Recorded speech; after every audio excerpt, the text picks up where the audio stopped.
Good afternoon, everyone, and thank you for joining us this afternoon, sorry. Before sharing a few roundtable details, I would like to let everyone know that the board is hosting an IT speaker series event tomorrow afternoon on customer experience. You can register for the event via the SSAB website at ssab.gov. Please note the break for this afternoon's event will be delayed 15 minutes to 2:30 p.m. Just a short disclaimer, the presentations today are for the purpose of informing the board.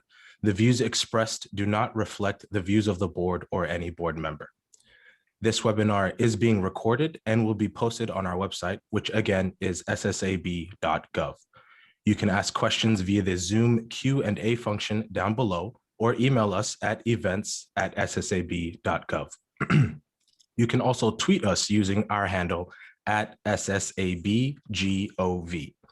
Feedback is welcome, and you can submit it to events@ssab.gov. And with that, I will turn it over to you, Bob. Thanks, Omar. Hi there. My name is Bob Jundeff. I'm present chair of the Social Security Advisory Board, and I want to welcome you to our event on behalf of the board. Board members, myself, Kim Hildred, Jagadish Gokhale, and Nancy Altman. If you don't know us, Social Security Advisory Board is a bipartisan, independent federal government agency, and we've been around since 1994.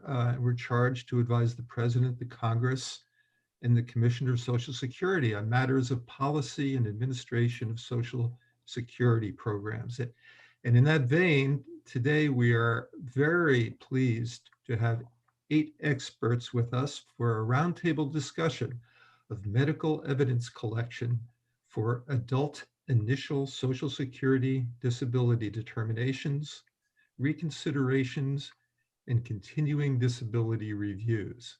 We're not covering hearing level issues today. The panelists include current and former state disability determination service and SSA management folks and staff, and a claimant's representative. And our goal is to understand the medical evidence collection process and to explore areas that are working well and those that might be improved. So the way that we're going to go do this is that we will have each of our panelists introduce themselves and tell us a little bit about how they have developed their expertise in this area. But first, just to set the table, we've invited Diane Brandt, who's the director of research here at the SSAB, to read the statutory definition of disability, which is the definition that, of course, everyone works with. Melissa Spencer, who's the retired Deputy Associate Commissioner for Disability Policy at SSA, will then kick off the round of introductions so that we can sort of get a baseline of where each of our panelists' area of expertise is, and then I will hand it off to Kim Hildred, our board member, who will start off a round of questions and discussion among our panelists. And so, Diane, are you ready to go? I am. Thank you, Bob. It is important to know that medical evidence collection for the Social Security disability programs flows from the Social Security Act and regulations. The Act defines disability as disability is the inability to engage in any substantial gainful activity by reason of any medically determinable physical or mental impairment, which can be expected to result in death, or which has lasted or can be expected to last for a continuous period of not less than 12 months.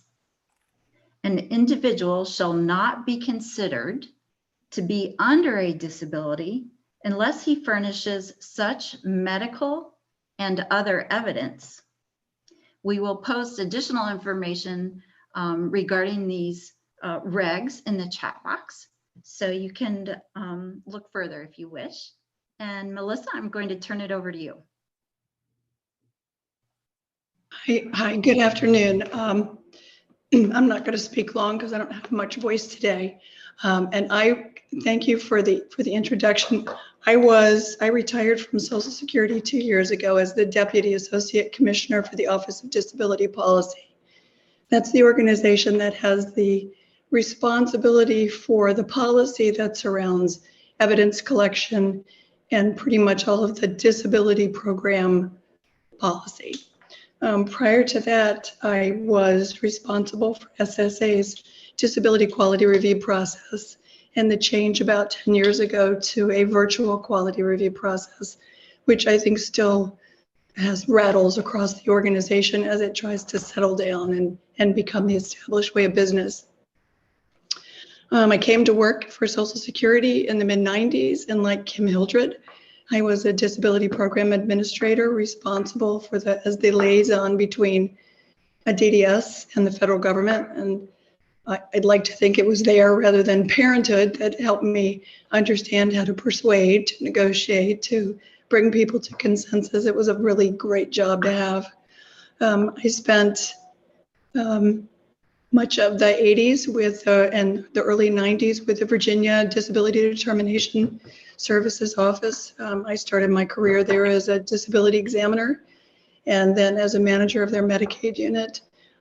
So I've adjudicated disability claims pretty much my entire work life, and it was a really enjoyable experience. You don't need anything else from me right now, right? That's good. That's great. Thank you. Thank you for I know your voice is a challenge today. So Liz, you're next Yeah. up. Hi, greetings. Thank you for inviting me today. My name is Liz McLaren. I am the past president of the National Council of Disability Determination Directors, and I'm also the Iowa DDS administrator in a role I've held for 11 years. My career is through the DDS locally here in Iowa as a disability examiner, and then through training and policy and business process expertise. Collectively, there's only 52 DDS administrators in the country, and we're responsible for 15,000 employees and adjudicating in non-COVID years nearly 4 million claims. So, we think we have a unique perspective on the disability program and the facing the especially the operational challenges we face, and we do have them with staffing and fiscal and budgetary and constraints. One of the things I wanted to bring forward is really that link to what the administrators are responsible for is in the role of medical evidence collection. Really, they're a high level role, but sometimes we get down into the weeds with things we're going to be discussing today. So I look forward to hearing from everyone. We are responsible for making sure that there's a budget that's allocated for evidence procurement. And that can include, and I know we're going to use these terms a lot today, it's medical evidence of record, or MR, and consultative examinations, which are CEs. And so we have responsibility for oversight of all the purchased medical services like those CEs. We also provide training and resources and the technology and the business process to make sure the things are done efficiently. The DDSs, as a reminder, are state agencies. So we are aligned with sometimes competing priorities between the state and the Social Security Administration, but really we try to align those. We're constantly educating our state partners on SSA priorities and educating SSA on our state's priorities. We have to follow the administrative rules of our state, and we have to follow the SSA's policies and procedures. And sometimes where we find those to kind of overlap, we're challenged by both state and federal audits. We're challenged and we learn a lot from those audits. But those often are focused on the compliance of consultative examinations. I can tell you about every other year here in Iowa, we face a state audit on whether we're following SSA's procedures on procuring and purchasing examinations. So those are the high level areas, and I'm going to turn it over to the next person as we look forward to further conversation today. Thank you. Hi, I'm Marjorie Garcia. I'm the current president of the National Association of Disability Examiners, also known as NAID. And I've been managing a unit of disability examiners at the Oregon Disability Determination for the last 8.5 years. As a unit manager, I'm tasked with overseeing not only the disability examiner training, which includes their claim development, their consultative exam purchases, but also identifying the operational efficiencies related to that collection of evidence. I also have the unique opportunity to manage Oregon's SSI, SSDI outreach, access, and recovery, or the SOAR programs, and the pre-release institutionalized caseloads, which includes establishing some relationships outside the DDS by collaborating with the regional SOAR team leads, the representatives that are aligned with SOAR, field office personnel, the state hospitals, and the Department of Corrections to facilitate the collection of the medical and the non-medical evidence. So I do have a unique background in that, and hope I can provide more information as we go along. I will pass it off to Sarah Wynn, our past president for NAID. Hello, I'm Sarah Wynn, and as Marjorie stated, I am past president of NAID. I currently serve in the role as a trainer in the Baton Rouge GDS. However, I have done this job for 18 years and I've worked at 5 different DDSs. I was a supervisor, I was in QA, I was an analyst. I've worked with military casualty cases. I've worked with quick decision cases, SOAR cases that Marjorie mentioned. I've done every type of case there is, and I spent 3 years supervising in the DC office and the Virginia office. I worked there, and I worked in the Nebraska DDS, Shreveport DDS, and now I found my way home to Baton Rouge. So I have immense disability knowledge about the Social Security program, and I'm looking forward to talking to y'all today. My name's Jennifer Nottingham. I'm the current NAID legislative director, and I am an operations manager at the Nevada DDS. I have 20 years.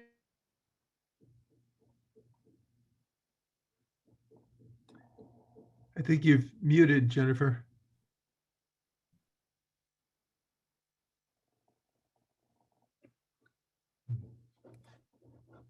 For 4 years now as an operations manager, and currently work with staff, oversee staff who collect evidence, who order consultative examinations.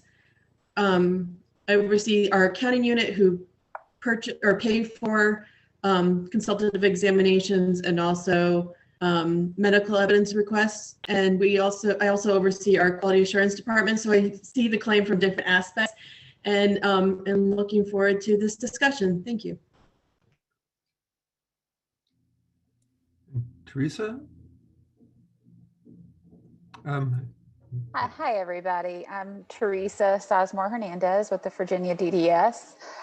Started Virginia DDS 16.5 years ago as an analyst, then a case consultant, which is something the Virginia DDS does in between the supervisor and the analyst, kind of a buffer to help answer policy questions and also carry a priority caseload. I then became the pro for the Roanoke DDS. And about 5 years ago, I became the professional relations coordinator. And then in March, my title was changed to professional relations team lead. And I now supervise all the pros for each regional office in the state of Virginia, because we have 4 regional offices, as well as the vendor file, personnel, and the CE department as far as the fees. I also oversee the budget for the MER, the CPT codes for what we pay to CE providers, the OHO ARs and OHO CE request. I coordinate those, the SOAR pre-release and the pre-release state hospital program, which we've also just started doing, oversee those programs as well. Melissa, I inherited the Medicaid manager role. Thanks very much. So that's another role that I have there with the Virginia DDS. Also the VDAC coordinator. I started a committee about 3 years ago, Virginia Disability Advisory Committee, and that's attorneys and non-attorney reps, some folks at SSA and some folks, within the field office, regional office. We get together and just hash out different things and kind of talk about myths and what's true and what's not, kind of bridge that gap between attorneys and non-attorney reps and the DDSs, take out some of the mystery. Also the Virginia DDS HIT coordinator. So I look forward to today, and thank you all for inviting me. Okay. And Marjorie. Hi, I'm Paul. Please go ahead. Okay, hi, I'm Paul Krieger, and I'm the MPro. It's gone by a couple of different names over the years. The MPro is Medical Professional Relations Officer, or just Pro, for the state of Iowa. I've been with the Iowa DDS for 35 years this year. 12 of those years were as a disability examiner, and then for the past 23 years, I've been the sole MPro for the state of Iowa. And as you heard Teresa say, she's over a team and all that. Lots of states do have teams of pros. In Iowa, I am the team, so it's just me. But the MPro's main responsibilities, and I'm going to kind of go over what the MPro kind of does, because it's my understanding that this is the first time that the pros have spoken on one of these roundtables. So the MPro's main responsibilities does revolve around the medical sources who provide medical and non-medical information to the DDS, along with the consultative examinations that are done. In Iowa alone, we manage a vendor file which contains over 20,000 MER and CE providers from across the country and the state. We're the agency expert on outside medical sources, so we do have a multitude of different tasks and responsibilities that we do coordinate, especially the multiple channels of the obtainment of medical evidence. HIT, which of course is, and I don't know if all of you know, but HIT is about pretty much a nearly instantaneous collection of medical records. It's automated, it's computer to computer. ERE, which is the Electronic Records Express, which is where the pro sets up a private setup account for the medical source, and they are able to send the records back through a provider, through the website. And of course, there's mail and fax. We also oversee the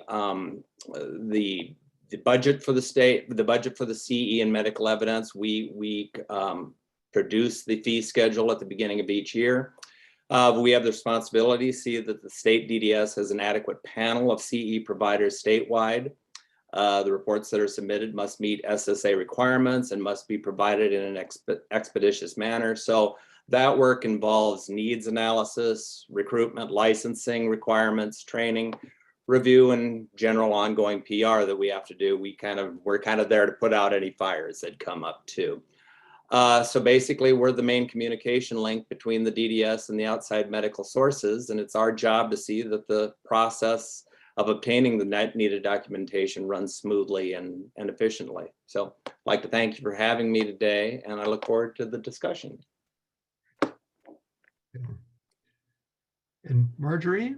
Yes, good afternoon. I'm Marjorie Portnoy. I'm the owner and managing attorney at Portnoy Disability Practice, and we're a small firm dedicated to representing claimants in all levels of the process for obtaining Social Security disability benefits, from filing the initial application through federal court.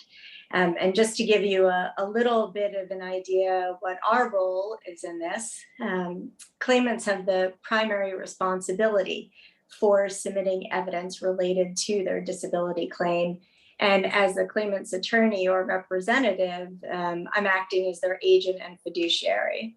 And so that duty transfers through to me and other claimant attorneys and representatives. So it's our duty to inform the agency about or submit all evidence that relates to disability. And it's important to note that when submitting evidence, we must submit it in its entirety, which we might touch on in the conversation later today, the challenges that creates. I see some people smiling. So in accordance with that responsibility, representatives obtain and verify medical sources, their names, locations, and dates of treatment. We do this throughout the process and notify the agency. At the initial and reconsideration levels, this is mainly accomplished by completing the initial application or the appeals paperwork or online forms to file the appeal, and that details the provider information. It also involves discussions with DDS adjudicators throughout the process to inform them about ongoing treatment or new conditions that arise during the course of adjudication. We collect and submit medical evidence electronically, and this includes treatment notes, as well as medical source statements from treatment providers that detail issues with disability and prove disability. And we also review electronic files at the initial and reconsideration levels to ensure that information isn't missing and that the record is complete. So that's sort of an overview of where attorneys and representatives fall into all this. And I'd like to thank the board for having me here today. As you can see, we have an enormous amount of experience and expertise with us today. And I am about to hand over the gavel, if you will, to Kim Hildred, who also has an enormous amount of experience and knowledge in this area. So Kim, please. All right. Well, thank you, Bob. And thank you to everyone for joining us today, both members of the public as well as our terrific participants. So in our first discussion, we'd like to understand more about the types of evidence that are easier to collect or of sufficient quality to make a decision sooner rather than later versus more challenging evidence, and whether the application and the process itself supports claimants providing comprehensive medical evidence of record as early as possible. Also, the unique medical evidence collection challenges faced in reconsideration claims and full medical continuing disability reviews. So after having said that, let's start. What I'd like to do is start with how technology, the use of technology, has changed the medical evidence collection process. So if we could start by talking a little bit about that, and then talk about what's working and what's not working. So I know that's a mouthful, but I know you can step up and help with this. So we're going to start with Paul from Iowa. So Paul, you want to get us started? Yeah, I just kind of wanted to go back over. I know I kind of briefly touched on the different methods, but I kind of want to go over them and talk a little bit about maybe the pros and cons of some of the different areas. HIT, again, is an automated system where there's computer-to-computer exchange medical records. There's no human intervention, and it literally takes minutes for the process to work. And what we found is that most of the HIT partners that SSA is using are using Epic as their primary system. The pros of HIT is that the speed is reduced, as well as the cost to SSA and to the medical source. The really nice thing that HIT does is it will take all of that information, put it into a nice format, and it will also notify the examiner if it recognizes certain aspects that it basically points the examiner to potential listing level impairments. So therefore, if you've got 1,000 pages of records, the nice thing about HIT is it can look for certain areas and will tell the examiner, hey, take a look at this. The claimant may meet that particular listing. The cons in regards to HIT is that it is very fast, but sometimes it's not as flexible. Sometimes an alias or specific records might not be found because, again, it's that computer to computer, and there's not a human in there actually saying, oh wait, I've been able to find that person under a earlier name or something like that. It is a little more strict about the information that is released. We have run into some issues where it might be that the partner might say that the actual records are of a sensitive nature and won't release those to us. So sometimes we have to go back and get an actual regular request out to them just to get those sort of records, because the HIT is a little less flexible. Same sort of way on releases. Sometimes HIT partners only want the electronic signature on the release. Sometimes they only want the wet signature on the release. So and the other thing I would say about HIT that's a little bit different is that in any other format, for me personally, I'm able to do a little bit more with the medical records people if something goes wrong, where within HIT, it's actually set up by SSA and set up by the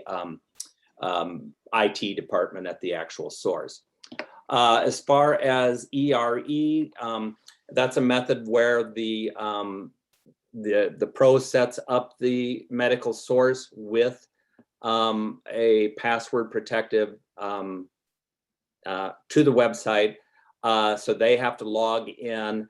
The nice thing about it is that they get an email that says, "Hey, you've got a source." They go in, they put in their PIN and password. Everything is there for them, including the release, the request letter, and all of that. All they have to do is go over, grab their records, and attach them and send them back to us, and it goes directly into the claimant's disability file.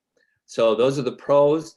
The pros are that it's totally electronic. It's a real paper cost savings to both the DDS and the medical source, because nothing has to be printed out. It can be, we send an electronic request, they send it back to us electronically. The requests are maintained for 90 days. So therefore they get if we have something that we have to go back to, it's always going to be there. It can also be set up in multiple locations. So if a hospital wants to do all of the clinics around a state or something like that, we can set it up so everything gets sent to that one person who's doing all of the records for all of those clinics. So only one request has to be sent to get all those records. And again, it is a little more flexible because there is human intervention. It's not as fast as HIT. It does require some ongoing maintenance, such as password issues and things like that. And it does require some training on the onset. As far as fax is concerned, the DDS can send out a request through the fax lines to go directly into the medical records department. Nice thing about that too is we can set it up to go at specific times. So if the medical records department doesn't want to have their faxes come in during the day, they can do it. We can set it up so it comes in during the evening and things like that, or even overnight. And then the only other one that there is of course mail. And the problem with mail is that it is kind of the default for the DDS. The medical source sends the records to a scanning contractor. The scanning contractor then turns the records into an electronic format, and then they get sent to the DDS.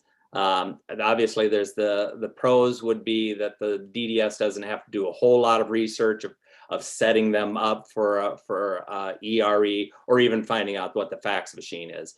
But they are slow due to delivery time through the mail. There's the cost of the scanning contractor to SSA. And we also have to have more staff involved to print, stuff envelopes, fold, and there's also the cost of envelopes that we send. So those are the different methods that we use. And Paul, if I can add in just a little bit here about ERE, the electronic record exchange. One thing we've noticed too is the support that is given to the ERE users for the help desk. Sometimes that needs to be a little more abundant. Paul, I don't know if you've seen this too, but sometimes the help desk leaves a little to be desired. So we get in the weeds and don't always understand the back end of it or can't help with certain things. So it would be nice to have a little more support system there for the electronic record exchange. And something else with HIT is you cannot get images or graphs. So if you have a claim that has maybe a PFS or a vision, you then have to go to your second method to request that information, which in Virginia, we try to make that ERE over snail mail. So their second option could be ERE because that will send graphs and images. But again, just one of the downfalls, and we love HIT, and Virginia, I think, is number 5 in the nation for HIT providers. We love, love, love HIT, but that one particular piece does cause some things to get delayed when you have to wait on those graphs and images to come in. So if that's something that, you know, the IT department's way above my understanding could work on, that would be a huge, huge assistance in that area. We try to avoid snail mail too, but, you know, we have 300,000+ vendors, plus we have an extended service team in Virginia, which we help other states, which makes our vendor file even larger than that. So we really try to avoid snail mail though, but sometimes it just can't be helped. But again, what Paul said with more hands-on for that, and if the scanning company gets delayed, or, you know, it's a huge file that you get and you have to print it or things like that. But we are all for HITMR. Okay, is there anyone else who'd like to weigh in on the technology aspect of medical evidence collection? Those are great comments, both Paul and Just Teresa. have Thank you. one quick question. Sure, Jagdish. About the images and graphs that HIT does not provide. What are they used for? I mean, it's not, I'm not a medical expert, obviously. Go ahead. Oh, that's okay. If you have a PFS and it could be at listing level, you need those tracings. If you need to check the to verify the exam, and you want to make sure that testing was correct, you would need those graphs and the tracings. Same with some stress test or vision. You may need the graphs that show the actual vision testing. Some of that information is needed. Now, if it's a clear denial claim, you know, we may be able to not get that information, but I would say 80–90% of the time we need those tracings and those graphs, and that's when it becomes a key element to the claim. So if we had those up front, there would not be a delay in processing. Now, our pros are really good about building relationships with some of our major HIT partners like UVA or, you know, facilities like that we can contact the social worker or someone and say, hey, we have this, we received it, can we please get the tracings? But you can't always do that with every source. So it can cause delays. And a PFS is a pulmonary function study? Okay. Yes, ma'am, sorry. I know, I see Conway from our staff is doing a great job translating in the chat, but I just wanted to provide that clarification. Anyone else want to weigh in? Yeah, Kim, could I weigh in? This is Liz in Sure, Iowa. Liz. Just one of the things, I think you might have heard Teresa say that Virginia is 5th in the nation as far as HITMR. And I just wanted to, I'm sure they are. I think Iowa is very high on the list of HIT providers as well. And just looking, we have data that we can track and find, and we have resources to look and see how we're doing with electronic evidence retrieval. The one thing is I think what you're hearing, there's differences state to state. Paul said there's Epic is a partner, and Epic is one of those electronic health records partners. So there's like Cerner and Epic and there's many, and some have their own proprietary system. And depending on whether Epic is out there or not, we may not have HIT partnerships, and so it is hit and miss for different states on their ability to get those fast records, which does influence processing time and speed of delivery and the ability to provide faster decisions. So I have one more question, if I may. Go ahead. So we understand that HIT accounts for only 10% of the evidence collection that happens. Can you rank your preference across these? Obviously, mail is going to be very slow, given all the ancillary human interventions it needs to get the process executed. But between ERE and HIT, the reason I'm asking is we understand that it's only 10%. And if it's so efficient, what's the impediment for expanding the role of HIT? But first, I guess we need to make sure that HIT is the preferred technology if it can be expanded. So that's a question, why is it only 10%?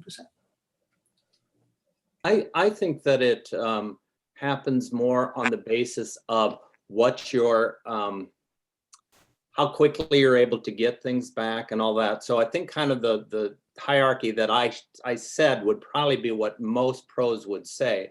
And that is that HIT obviously is the quickest. We hardly have to even get involved with that because it's just as soon as the case comes in and goes out, it takes the systems to system takes care of it. And then it would go down the line. I can give you one example of the University of Iowa hospitals and clinics here in Iowa City is probably our biggest sole provider, not a network, but the sole provider. And they're also a HIT. But when I first started working here, it was all mail. As a matter of fact, we sent people over there from Des Moines to Iowa City to get records and that. But it would take us approximately 30 days to get those records back to us. When we went to the University of Iowa and talked to them about ERE, when that first came in, we were able to talk to them about the cost savings to them because they didn't have to print things off. There was a paper savings. It could be just one person who just, of a click of a switch, were able to send things to us. And we went from a 30-day processing time with them to about 1 or 2 days.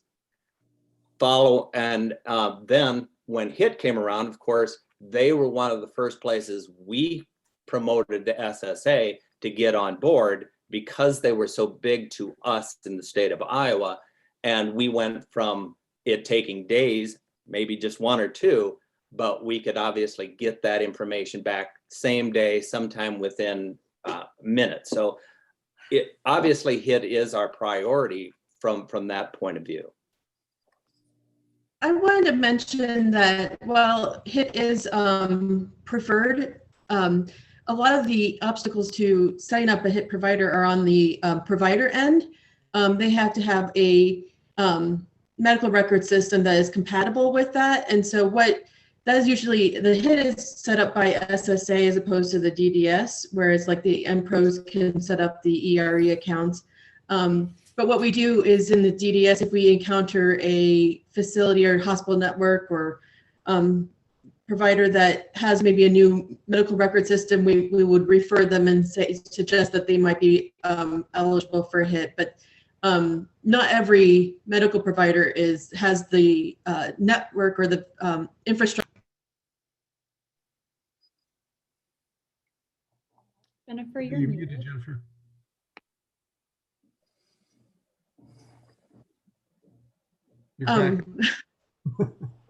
So I would just mention that there's not every facility has the infrastructure to use HIT, but SSA sets up the HIT providers, and whereas the MPROs set up the ERE accounts. They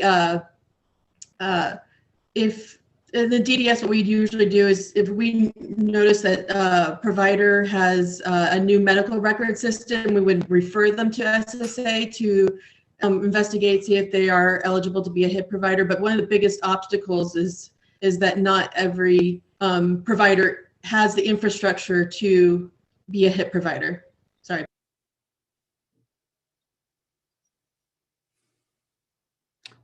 All right. Before we move on past technology, I just wanted to mention the board is aware that Social Security is in the process of demanding DDSs to implement the disability claims processing system. And I know that that rollout is underway. And I'm just wondering, has that had any impact on your ability to collect medical evidence in a positive way or a negative way?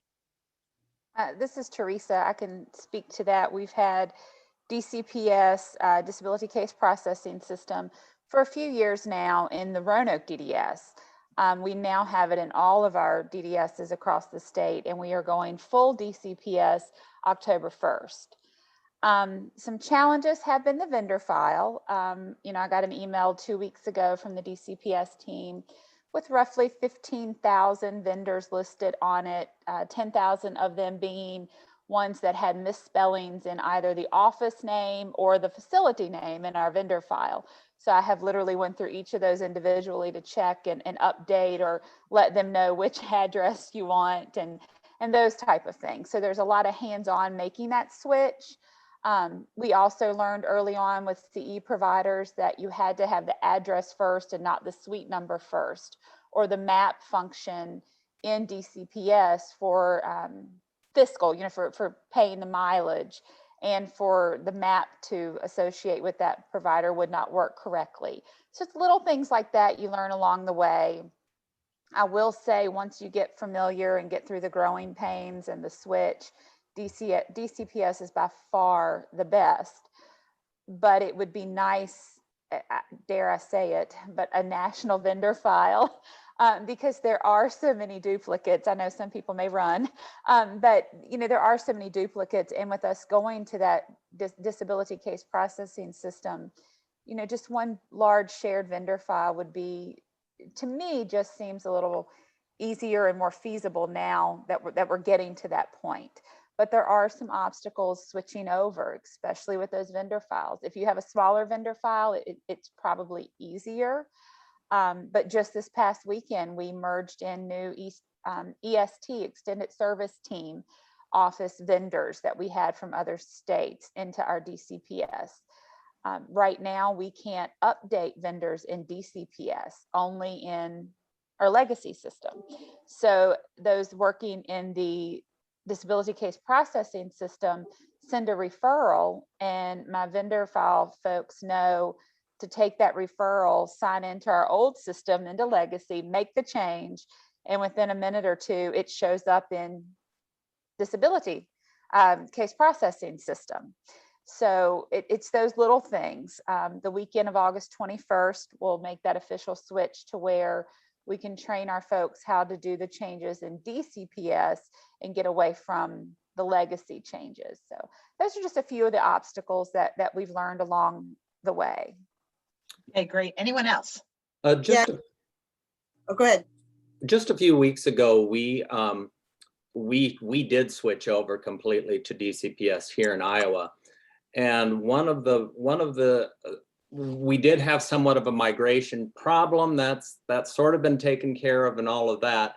But what happened for me as a pro is that in the legacy system, I was able to query my vendor file. As I said before, 20,000 vendors. So I was able to go in there and say, show me just this, or show me everything, every HIT vendor, every ERE vendor, and all of that. When we went to DCPS, MicroStrategy we worked with them to try to make them work with us to try to get so that we could analyze our data. I cannot go into my vendor file completely in DCPS at this time because of the fact that I can't query it. I can't go in. This causes me a multitude of problems down the road, even from like when I'm able to go out to do recruitment, and I know that's coming up later, but when I go out to do recruitment of CE vendors, I was able to look at all the MER vendors that we'd added over the past, say, several months to see were there any new vendors that we would be able to recruit for CEs. I don't have that ability anymore. I don't have the ability to go in and determine what new vendors we added that maybe other states have added as HIT vendors, because I can't get in to see that. So we pushed this several times with MicroStrategy, and they basically keep telling us that that's not made this release. So if there's anything that can be done to push that forward, I'd really appreciate it. Go ahead, Liz. Hi, Kim. I just have one quick thing. One of the major concerns I hear about the transition to DCPS, and I think there's 23 states that are almost or nearly fully transitioned to DCPS, and 26 that are partially in DCPS. One of the things I hear is about the transition to the national correspondence. And so that directly relates to the medical evidence. You know, DDS has controlled their own correspondence, and now we have a national. And so public relations officers have to do outreach. We were going from like a 2-page request, I don't know, and somebody out there might be able to say 6, 7, 8 pages now that we're sending in outbound mail. We're spending more on postage. That's why this electronic approach is so important. So yeah, there's a big switch for our vendors in getting used to these new requests as well. You know, and I would just at some point I'd advocate for, and I don't know if SSA is doing something with this, but trying to bring together all those electronic technologies under one umbrella. I think that the ODD may be responsible for both ERE but you know, HIT is its own because it's in the IT world somewhat, but I know ODD has their hands in it, but it's just, perhaps it should be just retrieval of evidence. And I look back to the kind of the boards, the SSAB's information about the customer experience. And I think it really relates to that mapping the customer experience, whether it's our vendors or whomever, would be important. So thanks. Great. Okay, great. Okay, it's important that we move on. So the next topic is for us to chat about is how are claimants and/or their representative able to help in the medical evidence collection process? So Marjorie Portnoy, could you talk about that for us? Sure. So as I said before, it's the claimant's primary responsibility to provide medical evidence, and through their representatives, we can gather the correct contact information for medical sources and request those records and submit them electronically through ERE, which pops them right into the file.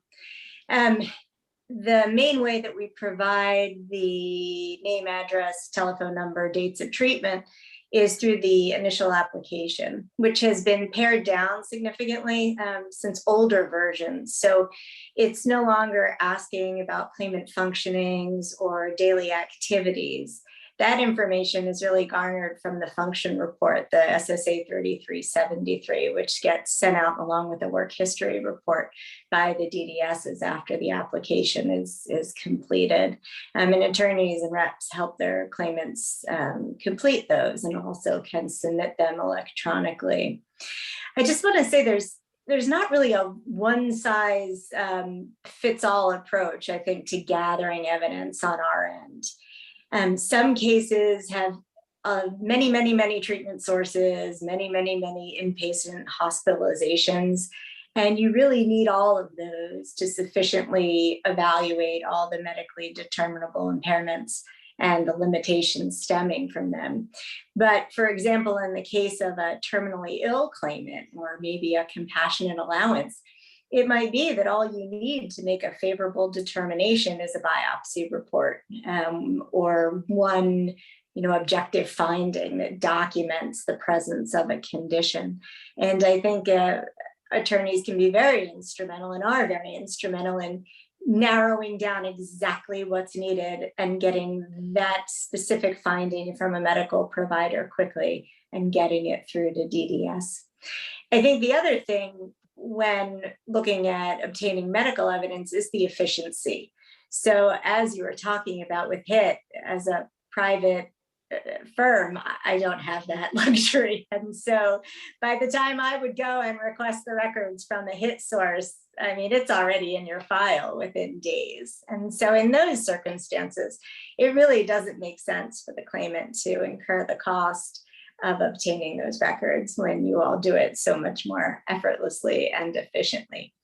Now, for small providers, we often do need to really jump in there and nudge them. And I think there are always the small providers that it's just not top of their list of things to do, providing timely medical records. And so we can really put some pressure on them to respond, and even sometimes have claimants call because they're the consumer to get those smaller providers to respond with medical records. And the other thing I would say is that generally the medical records are being requested 12 months prior to onset. So in that 1 year period before the onset of disability. But in some cases, we will go back even further than that. So if there are significant findings that aided diagnosis, something like the case of relapsing remitting MS, but you have spinal taps that go back more than 1 year, or to show the course of treatment with a specific provider, because the length of time that an individual has been treating with a treating physician can still very much come into play when we're talking about consistency and documenting that relationship. Okay, great. Thank you. That sounds terrific. Can you, maybe I can get a sense from some of our other participants. How do you react to, the cases that come in and that have representatives who are providing evidence? Does that support your ability to do your job better? How does that work? And then also any comments you may have on the application forms themselves. Do they, Marjorie, you just pointed out some changes that have occurred. So are there changes that could be made to the application itself that might assist in the collection of medical evidence? So maybe Jennifer, you might want to start with us. Sure. Well, I will address the application. We often have challenges with the claimant not fully understanding that all sources must be provided. Some think that they can list their primary care physician, and that primary care physician will forward along all of their records, including referrals they've been to other specialists, or testing they may have, or treatment after the application. So that can be a challenge, them understanding what needs to be included. We also have some challenges sometimes with the claimant not understanding that they need to list all of their potential impairments. So sometimes they believe that they're disabled for one impairment alone and will not list all of that. And so communication between the DDS and the claimant can really help clarify and bring out that information. Sometimes we get evidence and then find out later on, once that they were referred to another place for treatment, and then have to obtain those records. It can be helpful to get records from an appointed representative who submits records, but sometimes what it can do is we have duplicate records, and it can just be time consuming to go through the evidence to determine that it is duplicate.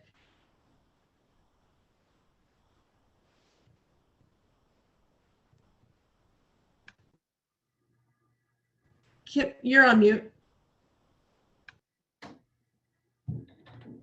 Sorry. The use of SOAR evidence, SOAR, could you talk about that evidence and how that helps you do your job? Jennifer? Sure. SOAR evidence, when submitted, ideally, they submit a packet with records, not necessarily actually records, it's actually a form that their medical provider completes with a complete summary of their with objective evidence and also functional information. And I think that combination, the SOAR providers, caseworkers go through extensive training to have an idea of the disability claim process, and what evidence we use, how we review the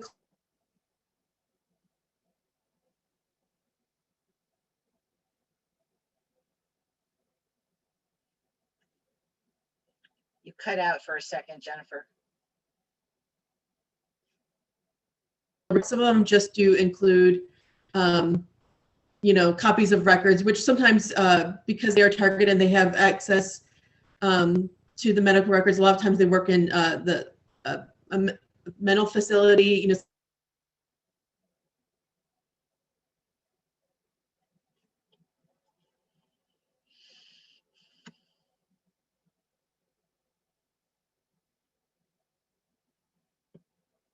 We're having it difficulty. can help get in contact with them to get updated information.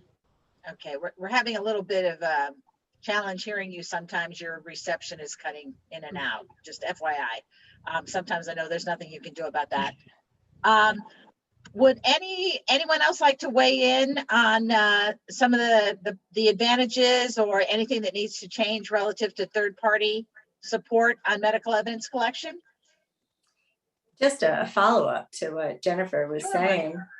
And the availability that reps now have to view the electronic file at the initial and reconsideration level, I would hope has really cut down on the number of duplicative records that you're getting in there.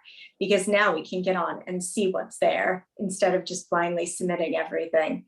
And because we have a duty to submit everything that we have, unfortunately, there are going to be duplicates unless it's an exact copy. We're required to submit that under the all evidence rule, which can certainly create some difficulties, I'm sure, for you. The other thing is, as far as claimants not necessarily providing all of their treatment providers, on the flip side of that, because we do need to provide all sources that might be relevant to the determination of disability, you might get things like, routine GYN exams when it's not relevant, or we'll have claimants, shall I give you the dentist? Well, no, we don't believe that's relevant to the determination of disability. So attorneys are looking for sometimes to pare down on those sources that aren't going to be relevant to disability or outside of the evaluation process. Okay, great. Moving on, one just briefly, as all of you have talked about the challenges of obtaining medical evidence of record, I would imagine that if it comes up later if a new impairment comes to your attention later in the process, I'm sure that's a particularly difficult challenge for all of you, because you're trying to get the folder documented or your claim file documented. Here you have a new impairment, you're going to have to go out and get more. Sometimes those new impairments come up in consultative examinations. Can you talk a little bit about that challenge, and are there ways to try to prevent that from happening? I don't know, Melissa, in your past life at SSA, was this an issue that you guys spent any time on? So I think that it comes up a lot in terms of ruling out potential impairments. There is Program Operations Manual, or POMS guidance, that talks about what do we do when we have an allegation but we don't have evidence for it, and how do you rule it out and how do you rule it in. And I guess I'd really like to hear what DDS say about what's helpful to that, or what might need some clarification. But in essence, the POM says if somebody's not gaining treatment for an allegation or condition, you don't necessarily need to evaluate it. If they are not,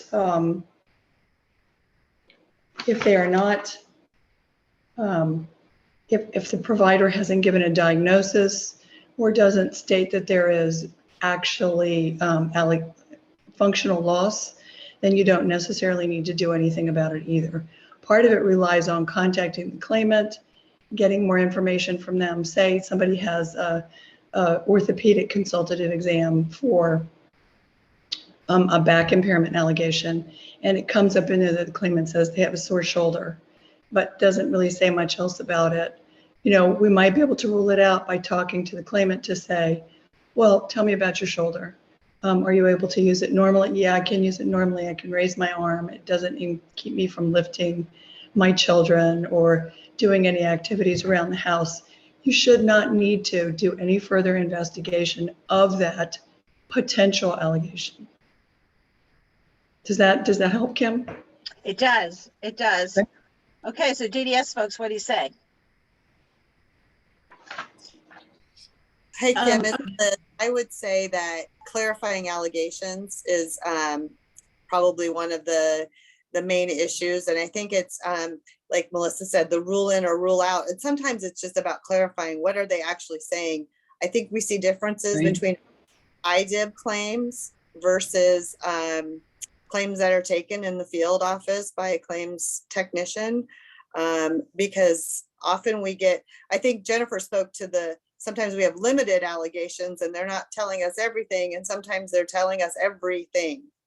And it might be just anything they take a medication for or that has ever existed as an impairment, but may not be current. So I think clarifying allegations, I mean, a best practice is honestly an assessment by the adjudicator.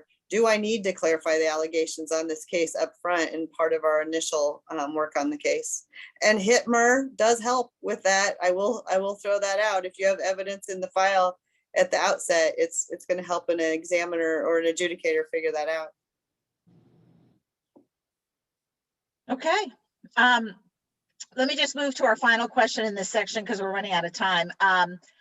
Sarah, could you talk about the unique challenges of collecting medical evidence and reconsideration claims and CDRs? Yeah, so in reconsideration claims, there's some challenges, but I'm going to talk about CDRs first. So CDR claimants, sometimes they don't get treatment for their condition. You know, there are times when maybe at initial claim, they weren't getting treatment for their condition and we got a CE and that's how they were allowed. Well, then we allow them and put them into pay. They still don't get treatment. We see that a lot in children's cases. We see that a lot, maybe sometimes in mental cases. So if they don't have treatment, then we're going to have to go back and get another CE at CDR. Because I guess just some people I don't know why they don't seek treatment once they have payment. With reconsiderations, you know, we do have to go over everything, make sure that everything was requested. That was requested was received. If it was not, we do have an obligation to re-request it to get it into the file on reconsideration. We do contact the claimant for any worsening. If worsening is alleged, we have to investigate that. But in general, some challenges with evidence collection. Some places just don't send records.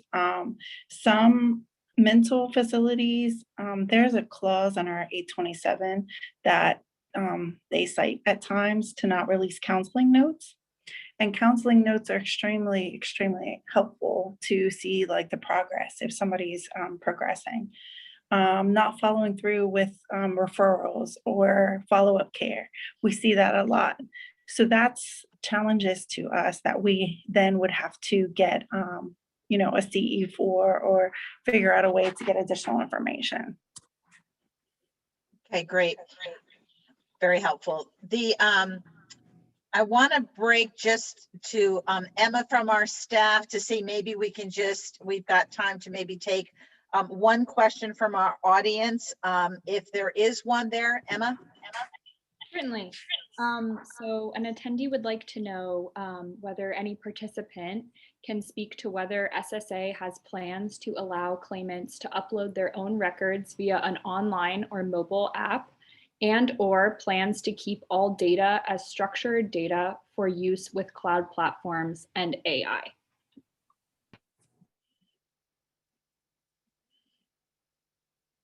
Anybody heard any rumors on that one?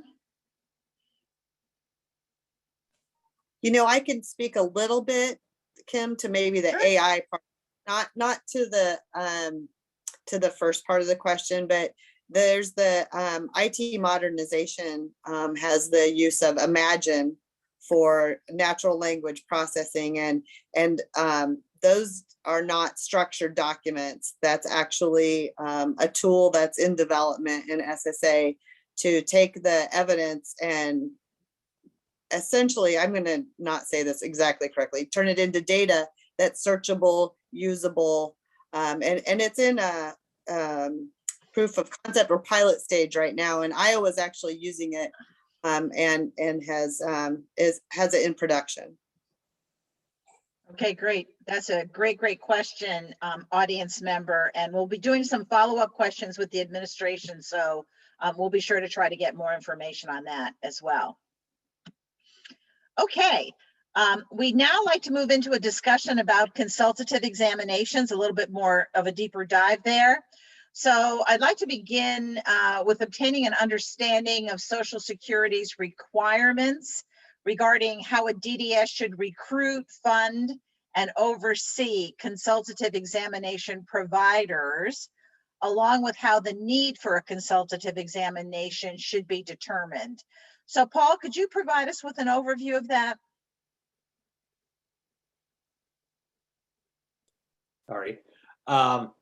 Yeah, we, you know, as far as from my job is concerned is, you know, the MPRO always has their eye on the CE providers within the state. And one of the things that we have seen over the years is kind of a change as to how the ability to recruit and really the whole culture of the medical culture within your own state. When I first started, there was much more of a mom and pop sort of a situation where the doctor did everything. They were the doctor in the town, maybe in the small town, maybe the only doctor. They took care of their own billing, all of that sort of stuff. And we were able to use a lot of those doctors for evaluations, which were great because they knew the patient very well. We didn't have to send the patient out of town and things like that. What we started seeing happening was a lot of these medical networks started coming in and taking over kind of those mom and pop sort of situations. And then what you had would be a grouping of clinics under the same network. That seems like it would have been easier to have recruited from. The problem being is that the doctors were being paid a salary at that time as opposed to being on their own. So therefore, there wasn't a whole lot of incentive for them to be able to want to do those exams for us because they were just doing more work and not getting paid anymore. And what we also always found was that if you went and tried to recruit, the doctor would say, well, you're going to have to talk to the management of the network. We'd go to the network and they'd say, well, you're going to have to talk to the doctor. So we really didn't get anywhere. So then what we started seeing emerging was these national companies that come in that are willing to come in and say, hey, we'll set up a doctor in specific areas. We'll set them up for you. We'll do exams for you. Kind of a little bit of taking away some of the work that the pro had to do. Problem that we ran into with that is that, especially in like a rural state like Iowa or some of the bigger states out west or whatever, is that you got into those areas where there weren't a lot of people that you really needed somebody out there. Problem being is those national sort of companies that come in and want to do those for you really only want to set up in your major metropolitan areas because they want to get a certain number of people, a number of exams to make it worth their while. And so you kind of run into that. They tend to be a little more using a little more templates. They tend to be also a little more I don't want to make it too much of a judgment because we do get a lot of good exams from them, but it is a little more assembly line sort of a things. We'll bring the person in, they're out, and then we got someone new coming in. And my fear of using that has always been, they're willing to go into a lot of different places, and you can kind of become almost where it's too easy to just use them. And then if something happens, you've put all your eggs into one basket, and you've kind of lost that person. So that's kind of the I guess the background on what I've seen as far as the culture. I don't know if that totally answers your question or not. I mean, I think it does generally. Maybe Melissa, is there anything that you can add from your experience, kind of looking at the whole, nationwide perspectives? Are there intersections that exist between consultative examination use and the quality review process, for example? we're just trying to get an understanding of how the DDSs work in this area and the challenges that they face. Anything to add to what Paul said? Well, I think that Paul gave an excellent overview of what it's like moving to a volume CE provider that most every state is facing that now. In terms of CEs, I'm just trying to gather my thoughts together. We really, it's difficult to know how many CEs that you really need to get on a case or how many CEs you get on a case, because the DDS legacy systems right now just say whether a DDS got a CE or didn't get a CE. It doesn't tell you how many you got on that individual case. It doesn't tell you about the process the DDSs go through to approve whether the DDS should get a CE, the examiner should get a CE or not. And I'm not remembering the last part of your question, Kim. In terms of any intersections between how DDSs get feedback regarding their use of CEs in the quality review process. So the quality review process does not specifically comment on the quality of the consultative examination. Okay. That's not part of the standard point-by-point review that they do, or whether or not it was necessary, whether it was quality. They may say that there's evidence that is insufficient in the case, and that one way to get it would be to get a consultative examination. But the quality review process, if it finds a documentation deficiency, tells you what you don't have. It's not supposed to tell you how to get it. So if they do need to get a CE, the quality reviewer is not supposed to say that. But if they got one, it doesn't comment on the quality of it or the necessity of it. Okay, great. Along the way, we did learn that the federal DDS, compared to the rest of DDSs, had a pretty low CE rate. Did you ever, number one, is that your understanding? And did you ever, any idea why that might be, if true? I can't comment on that now. Okay. The federal DDS has changed a lot over the years. The federal DDS used to include all the doctors and all the disability examiners, and it was required that every impairment had a separate doctor look at the case within the federal DDS. So that might have been a reason why a doctor said you don't need a consultative examination. That's not the case anymore. The doctors, I mean, there's only about half the number of doctors, and they no longer belong to the federal DDS. They belong to the Office of Disability Policy. So, and the consultative exams that the federal DDS does depends on the state that they're assisting when they're working. So that it should be driven by what the evidence collection is like, the challenges are like for that particular state. So I can't really speak to any more about that. Okay, so that's very helpful. Jennifer, could you describe how the CE ordering process is supervised in your DDS?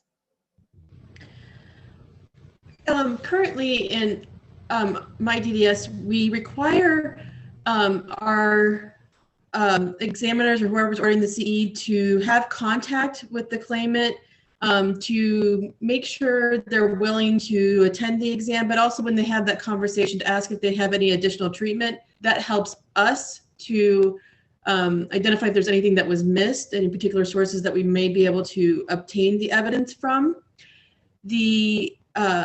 There's a big concern, I know, particularly in my state, but I know it's across the country, that there's a lot of exams that are missed, the person does not show. So that's why we created an internal business process for our state to require that phone call to make sure that we have the correct address for the claimant, and also see if there's any other sources to provide the records to avoid an exam.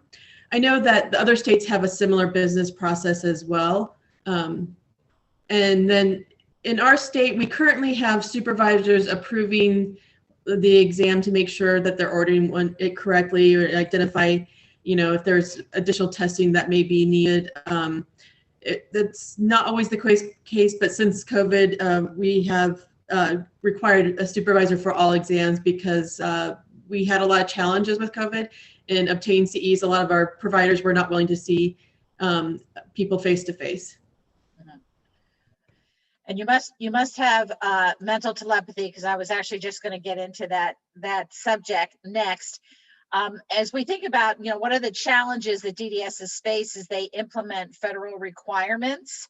And then also, how has the pandemic affected the CE process?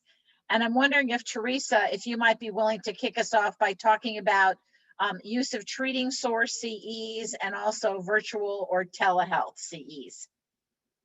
Sure, thank you, Kim.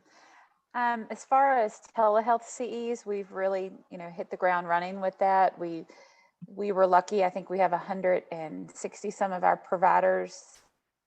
No, wait, that's in person. We have like 97 to 98 as of last week, I believe, doing telehealth CEs. What we found, because we have a lot of rural areas, that some of the internet, the bandwidth, they just don't have the capacity, actually some of our CE providers themselves. So we've had folks in Northern Virginia, which is a better internet reception, and folks in Richmond and some of the bigger cities in Roanoke.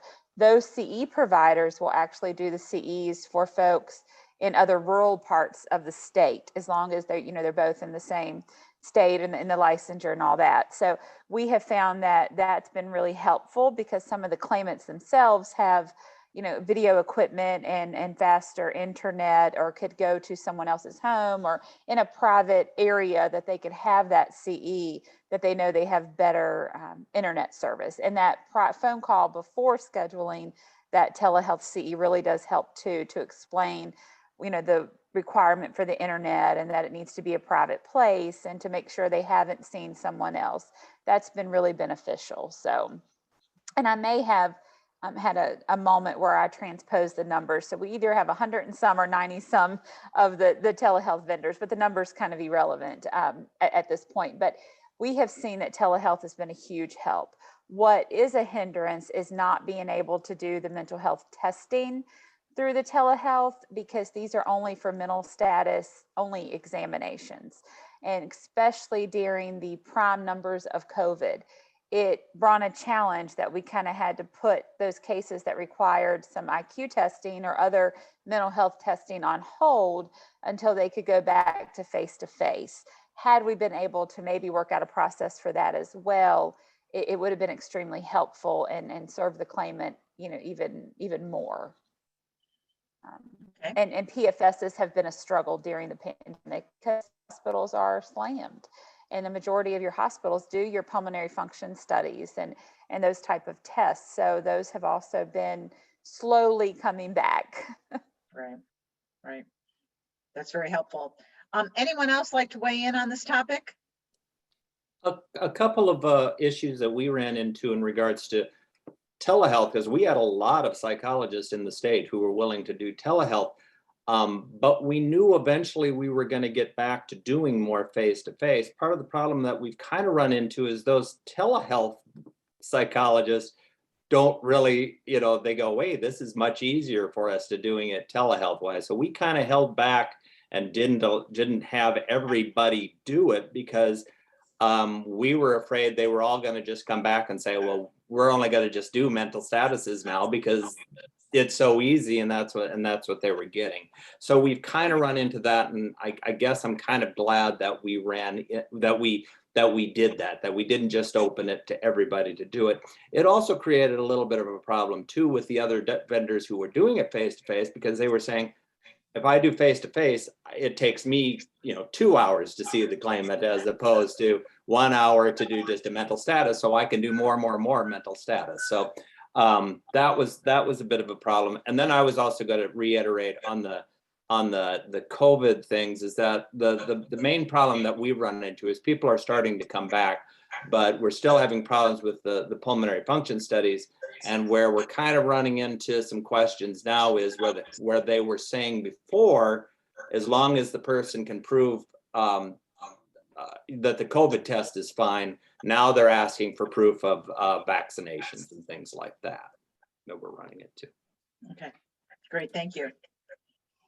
Marjorie Portnoy, could you provide, first of all, any insights that you may have as you observe the DDS's ordering for those you represent?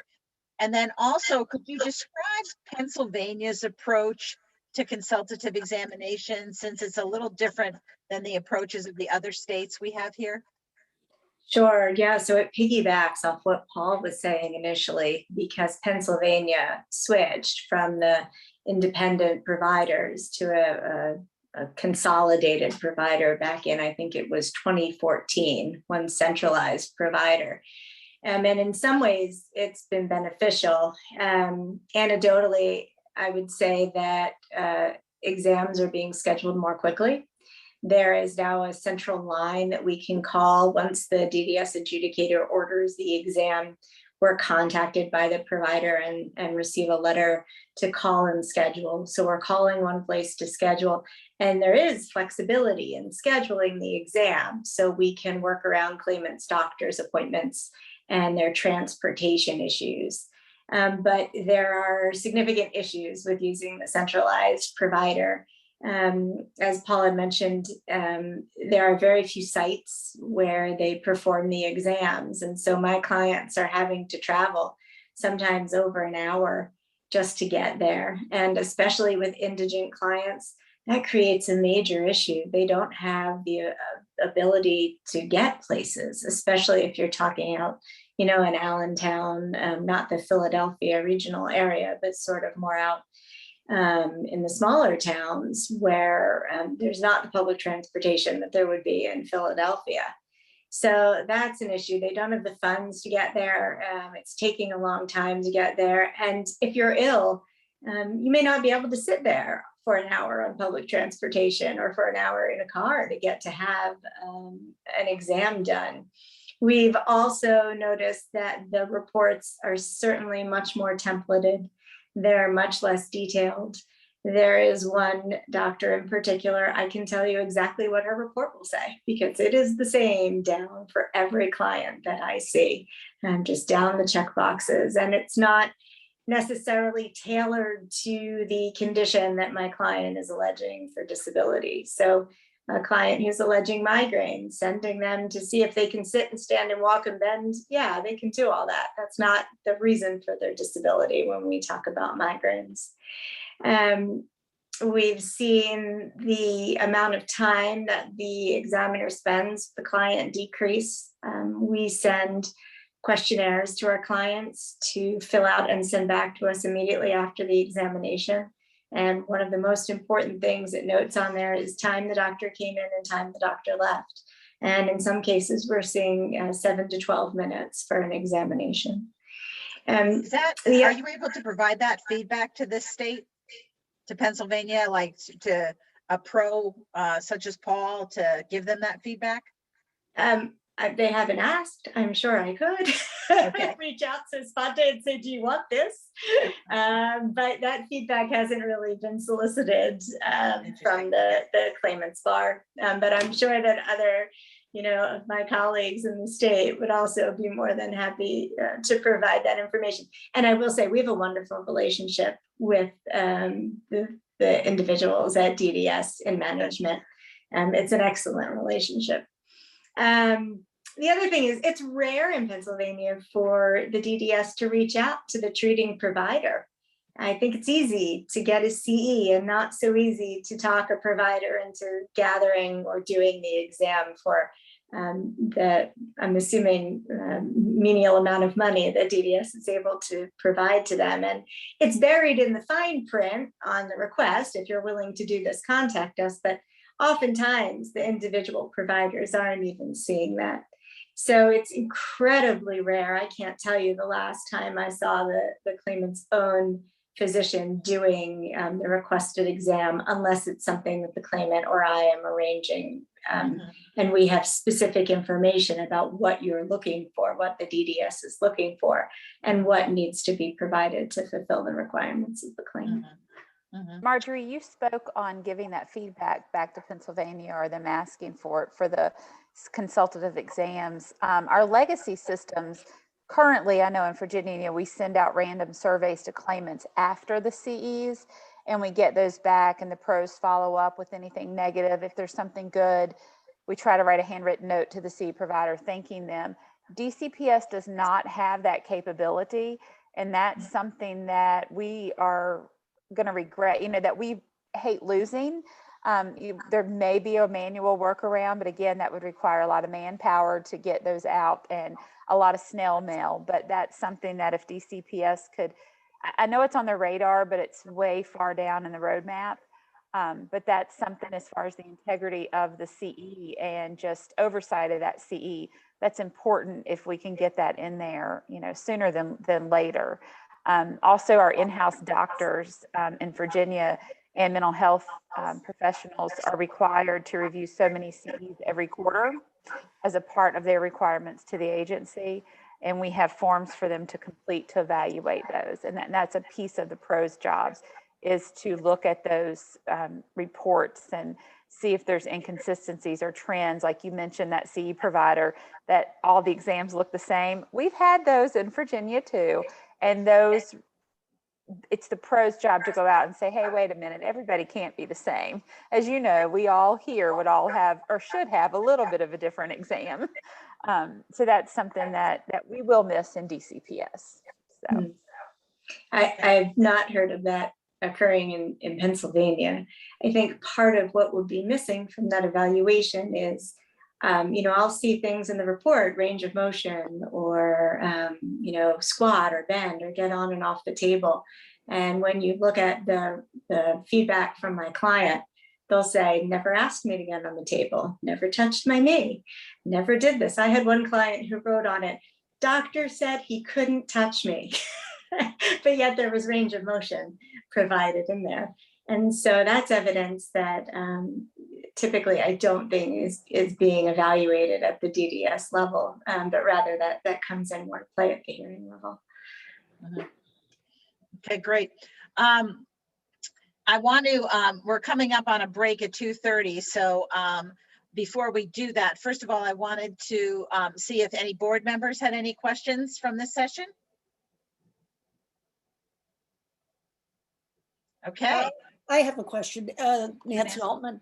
How do you see, obviously a lot of changes had to be made, we've talked about it somewhat with the pandemic and so forth. What do you see continuing, things that work that will continue and what things will go back? I mean, how do you evaluate? And of course, we don't know when with these variants what's going to happen, but any lessons learned?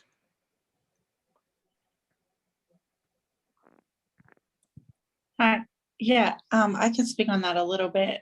Like Jennifer alluded to earlier, one thing that we really learned to do during the pandemic was recontact the claimant to really clarify information, see if they've ever seen a doctor for whatever they were alleging. And then we also, getting to the CE and all of that, we have templates to where, like, if someone does have migraines, we could send a headache questionnaire to their doctor to complete. That would give us more information than a CE would in certain MDIs.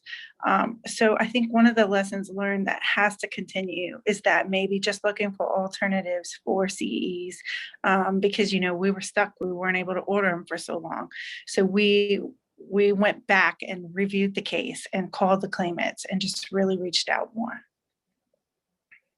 Well, that's very interesting. That sounds like it was, was that more labor intensive though? Was that going to be a problem because of the time it takes? It certainly sounds like a real improvement.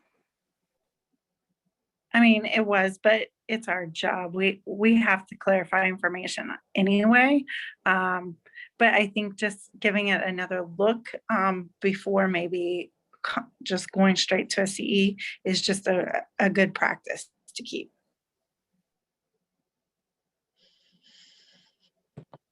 All righty. Thanks, Nancy. Emma, any questions from the public?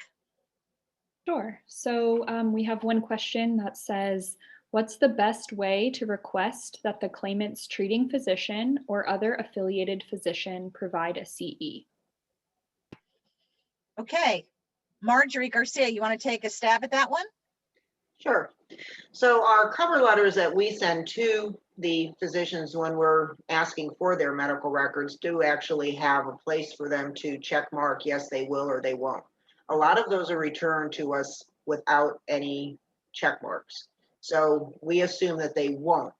But like Sarah and Jennifer also alluded to, we do call the claimant. So if we call them and tell them that, you know, we can send a questionnaire, because we do have a treating source questionnaire that we can get an opinion from them on specifics.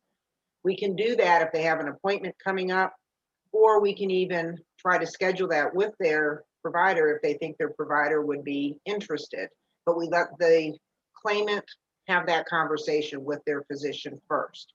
And then they can get back with us and let us know. And then we can document that although the cover sheet doesn't have a preference, we have had a conversation and they say they're willing. And our consultative examination unit will reach out to that physician and make those arrangements. Great, thank you. Many years ago, I actually worked in a couple of different DDSs, and I'm wondering, and I don't know, Marjorie, if in your experience or any of the others of you can weigh in, do DDS doctors call doctors to get information? We have a staff, I'm sorry. We have a staff of medical consultants in Oregon. They do on occasion, but not typically. They'll ask the analyst to do that. Okay. Just because of workload. Got it. Okay, thank you. I was going to say a long time ago, I had that happen where a doctor called the doctor, but it's not common. Most of the time they will kick it back to the analyst, and sometimes the analyst has to use the pro to get additional information from the CE provider. But if it's a treating doctor, you can just call and get the information. Okay, so the examiners have the ability to do that if they so choose. Sometimes it's specialized, certain specialists. I think our speech language pathologist probably does a lot of that with to other SLPs that are treating, and our pediatricians and our child psychologists are often contacting sources directly. Probably not as routinely with just a physician to physician contact though. Okay. Okay, great. Here in Virginia, we train during our new analyst training. We have a training titled CE's Outside of the Box Approach. And we talk to the analyst about the CE being the absolute last resort. We talk about getting our in-house doctors to do those doctor-to-doctor phone calls. Be specific in what you want our doctor to ask their doctor, give the phone number, give all the details, and also train them how to do that if they feel comfortable calling and speaking with someone at the doctor's office. And also just being okay sending the questionnaires. Like Sarah, I believe Sarah had mentioned earlier, we also have questionnaires that we can send to those treating sources to have them complete those. It would be nice if we could set up some type of a fee for that we could actually pay doctors for their time for doing those forms. Might be a little more enticing. Or the nurse practitioners, or things like that. But we do try to discourage CEs unless it's an absolute need. Okay, great. Thank you all very, very much. This has been very, very helpful. All righty, we are moving into a break now from now until 2:45. So Omar, I guess, should people just turn off their cameras if they need to step away, or do they need to call back in, or what's the story?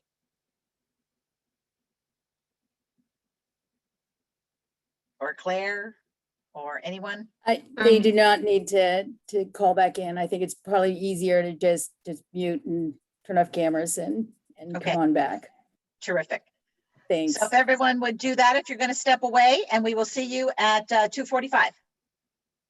Thanks all. To us. So thank you again. So in our next discussion, I'd like to do a deeper dive into the limits on fees that are paid to providers of medical evidence and consultative examinations, along with a discussion about outdated policies or competing priorities affecting the medical evidence collection process. So state DDSs must comply with their own state's fee schedule that caps the amount that can be paid for medical evidence. Liz, I'm wondering if you would provide an example of how that fee schedule works. What is the role of the state in establishing and updating the fee schedule? And how often are these fee schedules updated? And not that your list isn't long enough, what are the impacts of DDSs having to comply with their own fee schedule? Right. Thanks, Kim. You know, it's a challenge. Each state is a bit different. I'm rather fortunate here in the state of Iowa. We can select to we're either mandated by our state to follow the state's fee schedule, or if the state doesn't have a comparable fee schedule, we can use the Medicare fee schedule. So for Iowa, we use the Medicare fee schedule because our parent agency does not have the fee schedule set for these services. So that's how it works in Iowa. There's other states where they're mandated to use the state's fee schedules. Those are often lower than the Medicare fee schedule. And then obviously that hinders recruitment and retention of CE providers.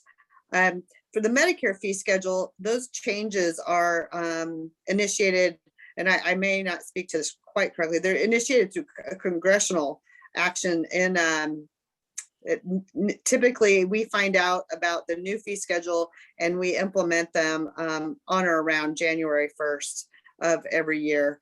So, and in the states, I can't really speak to every other state on what they're experiencing. I would imagine, you know, the state budgets or the state fiscal years are different than the federal fiscal year. So typically state fiscal years, many of them are on July 1. So the challenges to those fee schedules are really, you know, finding and recruiting and retaining CE sources to do the work for us. And you've heard previously how some states have reacted to that challenge. It's also some of the capacity work. So the DDSs help other DDSs, or I think we heard about the federal DDSs provide capacity work. Those federal DDSs have to have all the different fee schedules from every state available to them.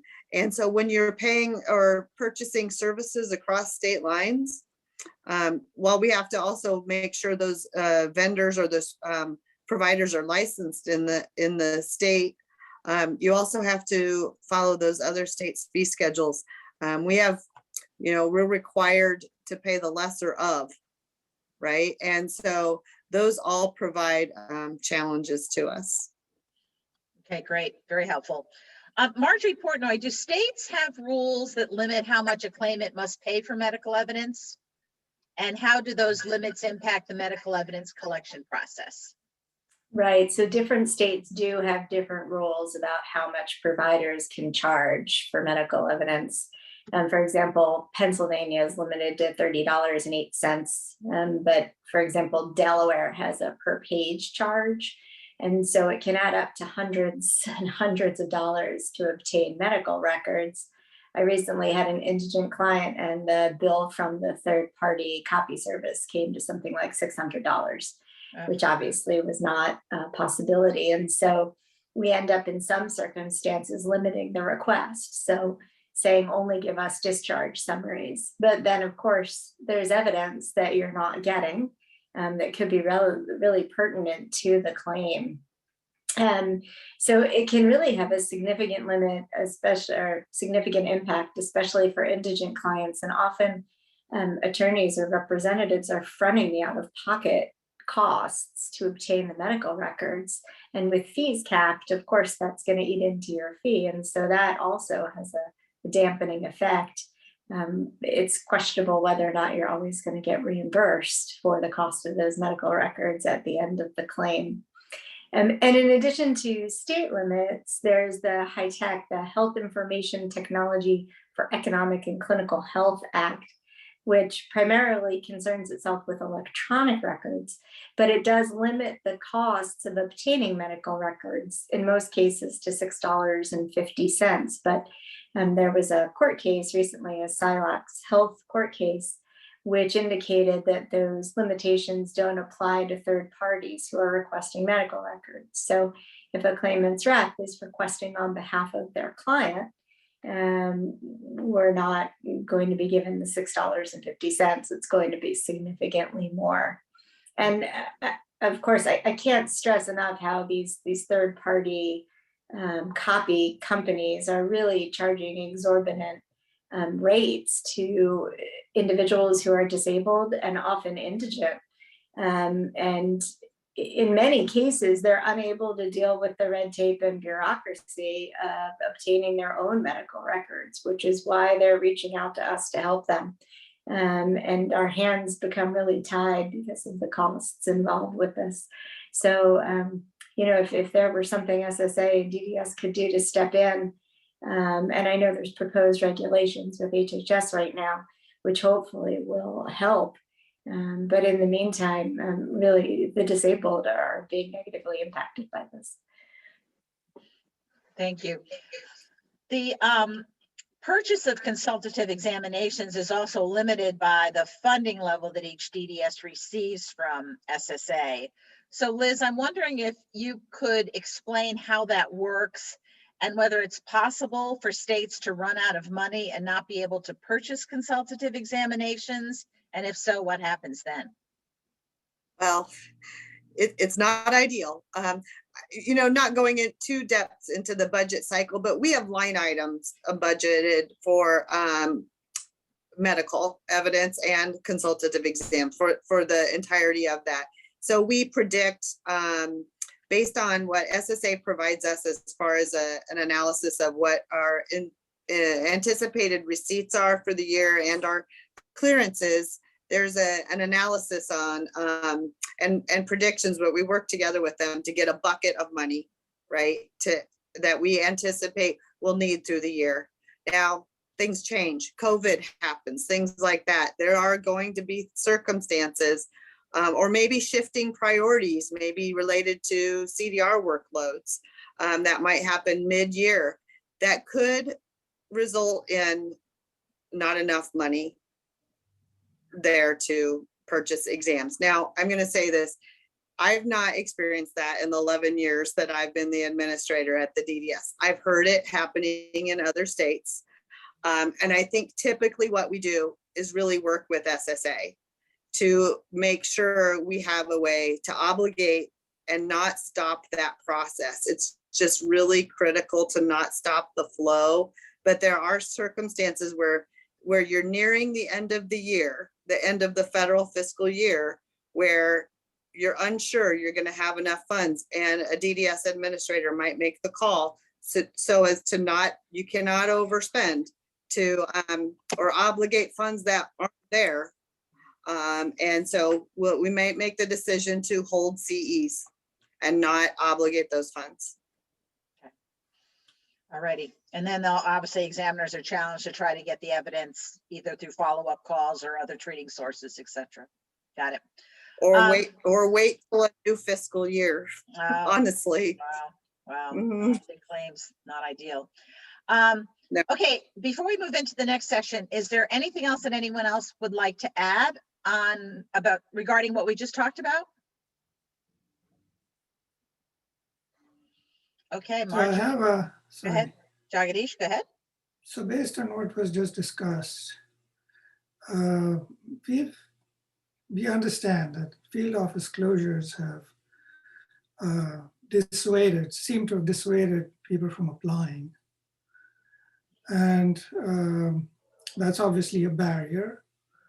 But to what extent are the declines in applications, you think, arising out of these barriers that happen in the private sector?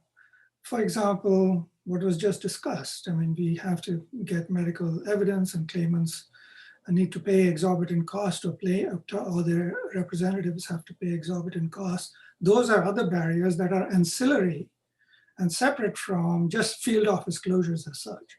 So there are many different types of barriers that COVID might have thrown up. And does anybody have any idea as to whether field office closures directly result in these barriers or these other ancillary process-related tasks that now have become more difficult, that have also raised barriers? And do we know which is more important in terms of impeding or preventing claimants from filing applications, even though they might want to?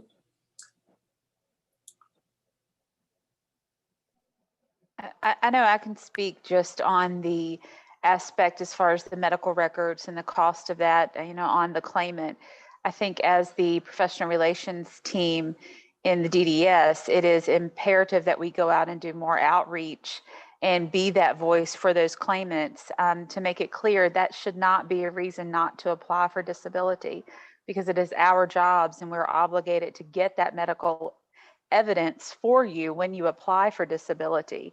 So the pro teams really need to make sure they're getting those records. And if there are sources that are, non-productive sources or sources that are refusing to give us information, we really need to go out, back to the old school way of face-to-face, go reach out to that health information department, schedule a meeting, conference call, or again, back to face-to-face, and just explain to them the importance of that evidence, and the different options, again, like we talked about ERE and HIT. But I think as the DDS, especially in the pro world, we need to make sure we're doing that outreach with our advocacy groups and our attorney reps and non-attorney reps and different organizations, so that they're fully aware of never let that be a reason not to apply for disability. Because that, to me, that is a part of the pro role. I think I could speak a little bit to that in one other aspect of it, and it's a finding we found through our telehealth, we've done some studies on how successful our claimants are with the telehealth process. And while we might have, let's say, 100 people sign up, there's a fallout of maybe 20 of those because they can't get their technology to work to make it happen. And so we're trying to stay on top of it. It's hard for the DDS to gather all that data all the time. But I do think that lends back to the whole question of how easy is it for a claimant to fill out an electronic application through my SSA. If they can't get to the CE through technology, they're probably not as successful through that process. Yeah, I'm not sure that the decrease in applications is because of the difficulties with the obtaining medical records or the barriers there. I think that that's coming into play after the claims have already been filed. And so it may be a factor in whether or not an individual is going to file an appeal and go to reconsideration or continue to the hearing request level. But initially, you can certainly file without producing medical evidence. And I don't think most individuals are aware of the barriers with medical records until they're in the process. That's not something I'm hearing from individuals when they come to me looking for assistance. It's much more difficulty accessing or filing the application online, the inability to get to the field office, difficulties like those. But even in the initial filing or initial application, you'd have to get your material together. And if you have representation or not, getting the material together itself may be challenging. I understand that the application has already happened in the cases that you may be dealing with. But anyway, that's just a comment. Well, but thank you for it. Yeah, I mean, when you file the application online, you don't need to provide the medical evidence at that moment, just the doctor's contact information, which is why I think this is coming into play later. But absolutely, there are many challenges, as you noted, in the application process and further along. Thank you. One of the things that's eased the process a bit for claimants is the addition of some new medical sources. that the agency recognizes that can help establish medical impairments that reflect more about how treatment is actually being delivered. Jagdish, for example, nurse practitioners, physician's assistants, and audiologists. That came into being in 2017. But just to reinforce what Marjorie said is that at the initial level, and even at every level, SSA will gather information, will gather the medical information, will request it from your medical providers, and we will pay for it. But the difficulty is, as she said, is not every provider responds and gives us the information that we need. So sometimes the attorney will get involved at different levels of adjudication. I also get multiple calls in the year before the claimant has applied, where they're talking to their doctor, and the doctor will call me and say, who will do a disability exam for this person before they apply. So they've heard maybe through the grapevine or whatever that there are exams bought and things like that, but they don't get the full word that they need to apply and we'll pay for the exam and all that. They think they have to go out and get it prior to. Great, thank you. Thank you all. I'd like you to be thinking about areas of medical evidence collection policy and procedure that might complicate the process or make it difficult to receive relevant material from medical sources or from for claimants to supply. So think about those policies, and if you can you tell us which ones cause you the most angst or that you would like to see change to help facilitate the medical evidence collection process? And maybe I can start with Teresa. I can say just on one little area, while Marjorie spoke to the electronic record exchange and the attorneys having access now to the initial level in ERE and being able to upload information, I wish it would go further and allow attorney and non-attorney reps that access. Right now, it's only if you represent claimants at a hearing. You have to have had a hearing at the hearings level to be able to be an ERE person to have access to those initial and reconsideration claims in ERE. And Marjorie, you might be able to speak to this barrier too, but it would be nice if they would take that piece of policy away, that they don't have to be someone that represents at a hearing level, but that they can have access in ERE at those initial and recon levels without having to be a hearings level rep or non-attorney rep. That would open the door for SOAR workers, community workers. Those SOAR folks could look in that claim and say, oh, they didn't get Dr. Smith's records. Well, I know him. I have 10 claimants there. Let me run by there and grab those. And there's some rural areas that still have that, personable touch that they can take that release in and get them right there, and they can upload them for us.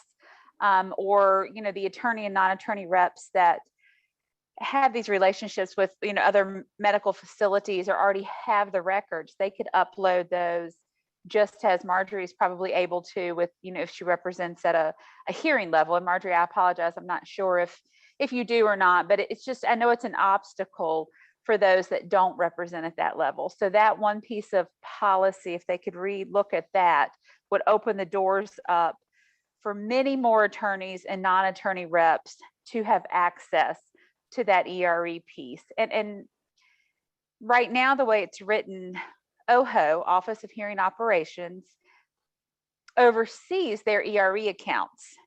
So that's who they contact in the ERE help desk for issues with their ERE accounts, not the local DDSs. Even if it's an initial or recon level claim, they are still instructed per policy to go to OHO and the ERE help desk. Sorry, that's my little rant, but those barriers could help a lot. Okay. Anyone else? Go ahead. Okay, I wanted to mention with the CDRs, a lot of the CDR forms are completed via a mailer, And what we find are that, the beneficiary has a lack of understanding of what needs to be included. We often see it's the SSA 454 that is completed, and we see a lot of blank information. And it would be helpful to have an interview with the field office with additional explanation and clarification and completing those forms rather than relying upon the mailer for the CDRs. Okay. Great, thank you. Anyone else?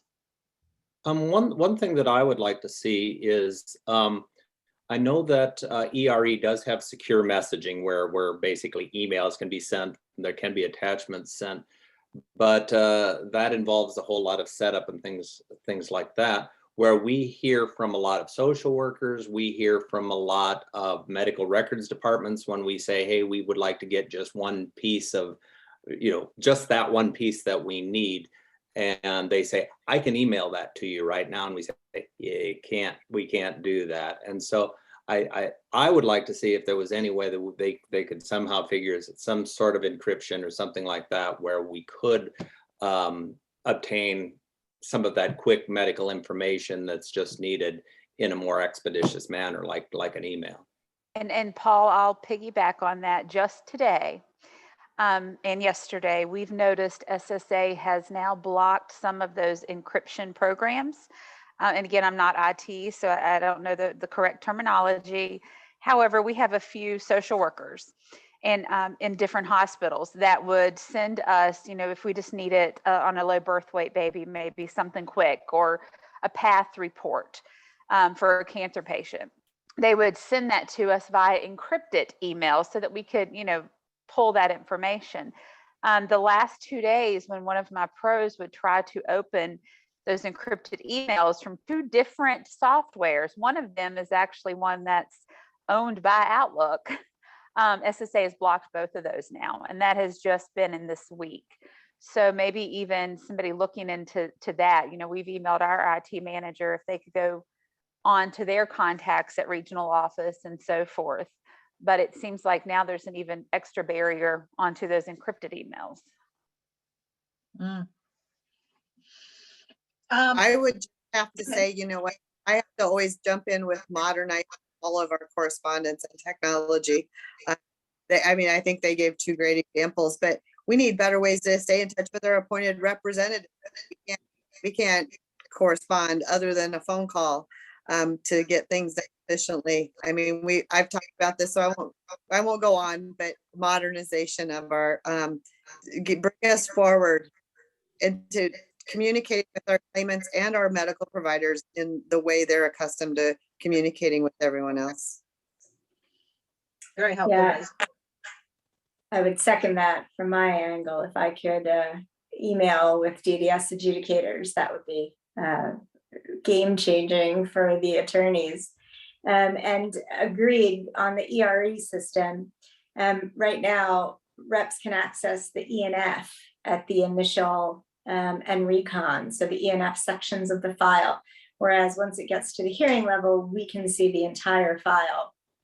Opening up and allowing representatives access to the entire file at the initial and recon would be huge as far as allowing us to better represent our clients. Along with the fact that ensuring that we get access to that electronic file would save all of us time and energy. And I can't tell you how many hours we spend talking to field offices to get them to enter my name appropriately as the attorney and get me online access. My paralegal has a script that she reads. First enter here, then press the big blue transfer button. And apparently it's fairly complicated the way that we need to be entered to have access to the online file. If we're not entered appropriately, DDS adjudicators can't speak with us, and nor should they be able to. But that also means that we can't adequately represent our clients who we have an agreement to represent zealously. We can't provide medical evidence. We can't help you get medical evidence. We can't do anything. So getting us entered when we file the claim, if we're the ones filing it, or when we sign on to a claim after that's filed, and doing it in a timely manner not 2, 3, 4, 5, 6 weeks after I've been appointed, I think would be a huge, huge benefit for everyone. And Marjorie, as you probably already know, some field offices have closed, or they're, primarily teleworking. The DDSs cannot accept the 1696s. We can't enter them, we can't accept them, and it has to go back to the field office. So I'm sure that's an obstacle as well. We are painfully aware of that, Teresa. And we certainly understand there were huge challenges, especially during COVID, with getting us entered, and the field offices all transferring to desktop faxes was wonderful. And that has certainly been helpful for allowing them to see us, but still, oftentimes the claim will get processed and forwarded to DDS, but they just don't enter us as attorney of record. And your hands are tied and my hands are tied. So it's frustrating. I'm a question. I mean, I don't quite understand why you're not able to just email back and forth, as you say. Has there been outreach from headquarters, the people who are doing IT modernization, so they can, so they can know what these issues are and correct them as part of it? Because these seem so basic to me, and yet, as I can see why they would be a real barrier if you just can't do these simple things. Do you know Liz, what? Go ahead. I was just going to say, maybe Liz, you could talk about what SSA has told you. Yeah, I mean, I have this conversation. I've had this conversation with you on other roundtables a few times, and I have this conversation every month with different people in SSA. And I think there's been some proof of concept activities related to emailing. There's some significant concerns about PII and the release of PII, and I think particularly during COVID. And the switch for everyone, work from home, and we were sending DDSs with desktops. I think everything was on pause related to this. We continue to just really, what I understand, I had an opportunity to speak with some people, and that I think that this is a complex issue related to privacy and disclosure and PII, and I don't know where it's going to go. But really something, I think I talked to you before. We've got the post office, and now we have flip phones at the DDSs. So, and the flip phones are failing us. And those flip phones came to us during COVID, and they were a great benefit, and we needed them. But we need the same technology. I know the field offices can email claimants, the DDSs cannot. We just need one repository or place where we can be trusted to take care of that. And so if it needs monitoring by SSA and that and such, I think we'd all be just happy to have something. That's my story there.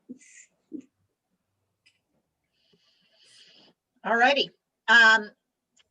Emma, do you want to try to work in 1 or 2 questions from the public? Sure. So we have a question. Can a claimant request a CE be conducted by their treating source? Is that consistent with policy?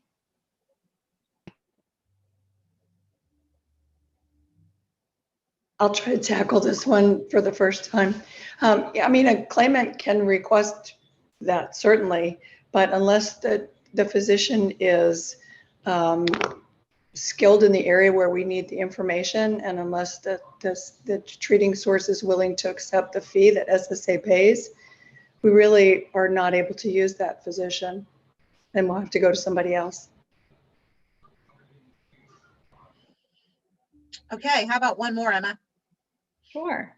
How many attempts must a DDS make to request medical evidence from sources? Let me take this one also. The regulations talk about every reasonable effort, and it actually defines it. It says when you contact a source for medical evidence, you're required to follow up with that source within 10 to 20 days. And after you do that follow-up, you're required to give them at least 10 additional days to provide the information to you, or more if they indicate that it's going to take them a little while longer. And that's really it. Okay. All righty. What ahead, happens? Nancy. What happens if they don't respond? I mean, is that just, that's the end of the case, or is something, is it able, can you go to another CE, or how does it work? You know, I think, Nancy, that the issue then is what evidence is it that you need that you don't have in the file, and to try to figure out the best way to get that evidence.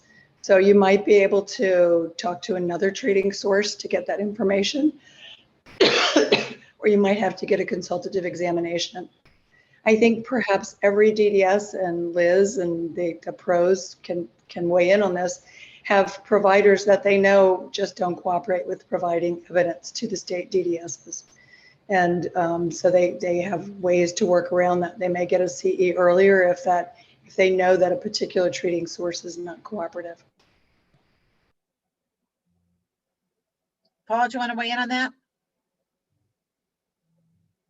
Well, we even have the situation where the state of Iowa will not allow us to do any sort of prepayment for anything without actually getting the product back to us. And so we know the vendors or the medical sources that have told us we won't send you records until we're paid. And so, yeah, we do kind of know that information ahead of time as to who is not going to be a good source to try to write to, because we're not going to get things from them.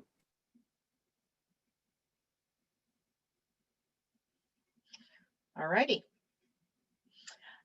Thank you very much. For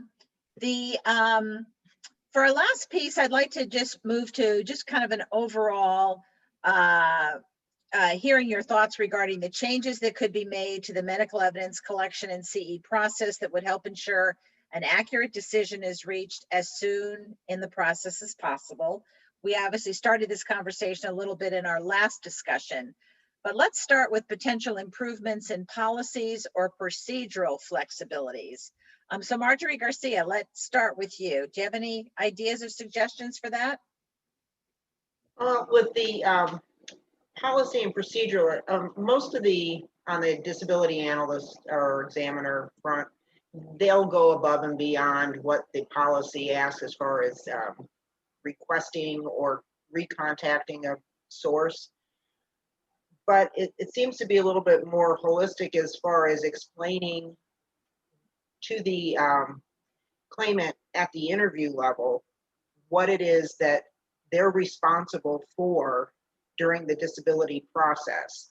So disclosing all of their conditions, disclosing all of their sources, that is a big help to the disability determination, because that's where some of those delays come into play, is when we find out indirectly in that medical evidence.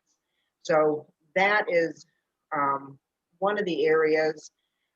Jennifer also touched on, with the CDRs, if the field office has a conversation with the claimant when they're preparing the CDR, that there are responsibilities on those, as well, to get that medical evidence. And right now, we wait until it's in our office before we even approach that. So those were, like I said, it's not actually a policy in the DDS, but at the field office level, that would be very helpful. Jennifer, do you have anything else that you wanted to add to that? We've had a lot of issues with people not being willing to speak with the DDS because of concerns with scams.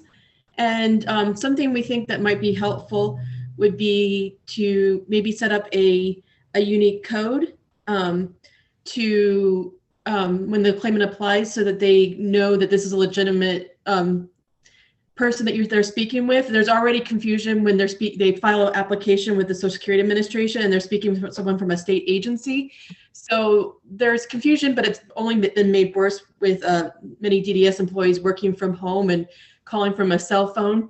So I think if there was a way to establish some more legitimacy in the an explanation up front, so that the claimant is aware and willing to speak with us when we call, that would be helpful.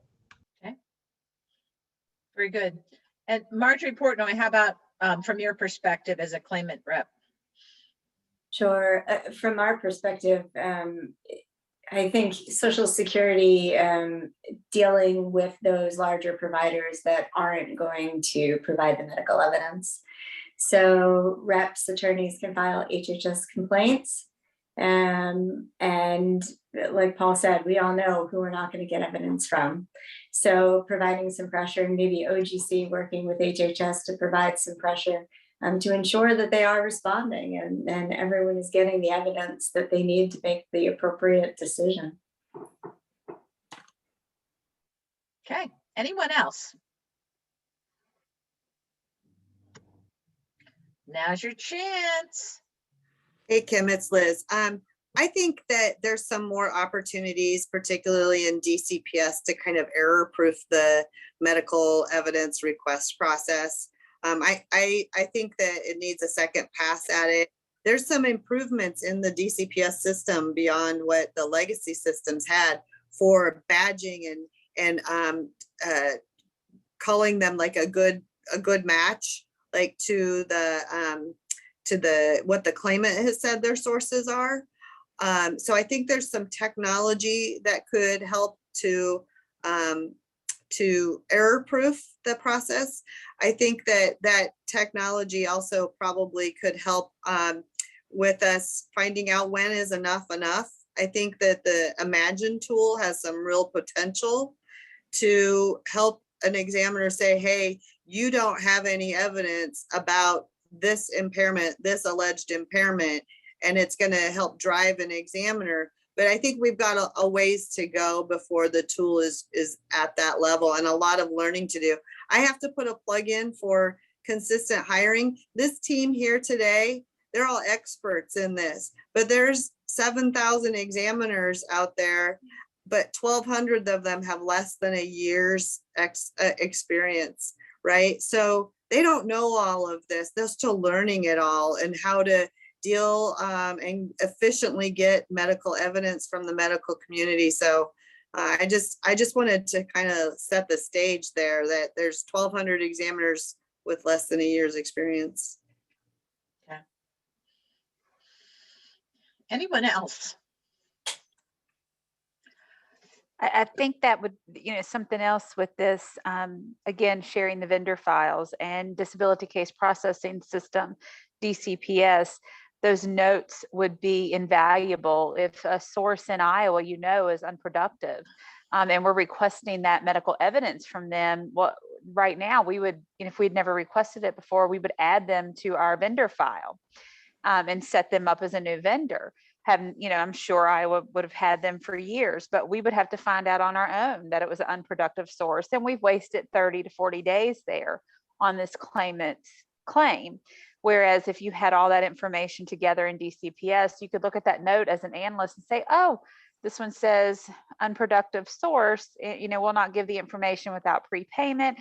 Virginia is the same. We can't prepay. We have to have something tangible in hand to pay you for, before we could get, do that. So we would know, okay, well, we'll request the records.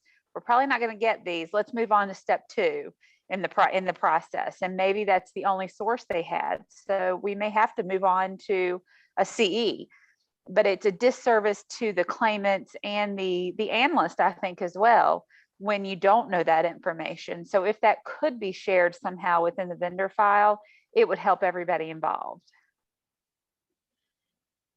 Okay. I know some have talked about, maybe a national schedule instead of a fee schedule for MER and CEs. I'm just wondering, has there been any discussion about a federal fee schedule? Liz, do you know? And if there has, I'm just wondering, would there be any state challenges that might be out there, or if it were a totally federal process in terms of vendors and how they're paid, if they're paid through the federal process, would there not be a state issue? I'm just kind of processing that a little bit. Yeah. I was kind of processing that myself. So I think this issue has come up and it's been discussed, and particularly in the development of DCPS. I think that that prompted some discussions about this, and I think they'll be ongoing. There are some real challenges. You know, HITMER is paid by SSA, but that's evidence that's SSA is procuring through SSA systems, right? And so, so there's already some doors open there for that fee schedule is SSA's fee schedule.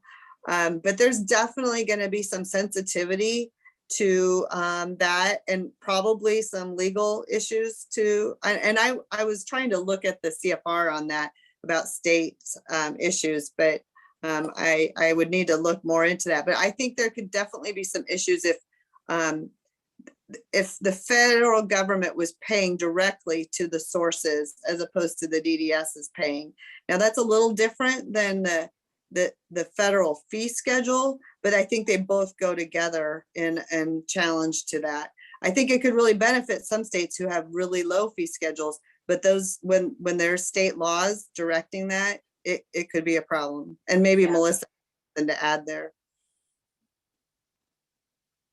I just can speak to my time in Virginia when the parent agency also used the vendor file of the DDS and would purchase medical evidence for vocational rehab clients or an exam for a rehab client. So if you're going to bifurcate the process and say, well, we'll pay you this much for a DDS piece of medical evidence, but only this much for a piece of vocational rehab evidence, that gets very complicated very fast and very sensitive. And they're not the only state like that that's under a parent agency that may also use those same vendors. Right, right. On the basis of MER, most states, I shouldn't say most states, a lot of states have very distinct rules as to, that are law within that state, such as a general fee and then a certain price per page that they have to charge and things like that.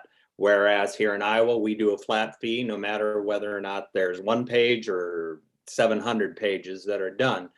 And we're allowed to do that. But I do know you would run into certain situations where certain states would say, no, that goes totally against our state law as to how we can do it, as to how we can reimburse. Yeah, no doubt there'd be some trickiness there to work through, as you point out. Knowing that our colleagues participating today, I'm sure will be happy to answer any follow-up questions we may have for them in writing. Before we turn to some final questions from the public and from the board, Jen and Diane, are there any questions that you'd like to ask before we wrap things up?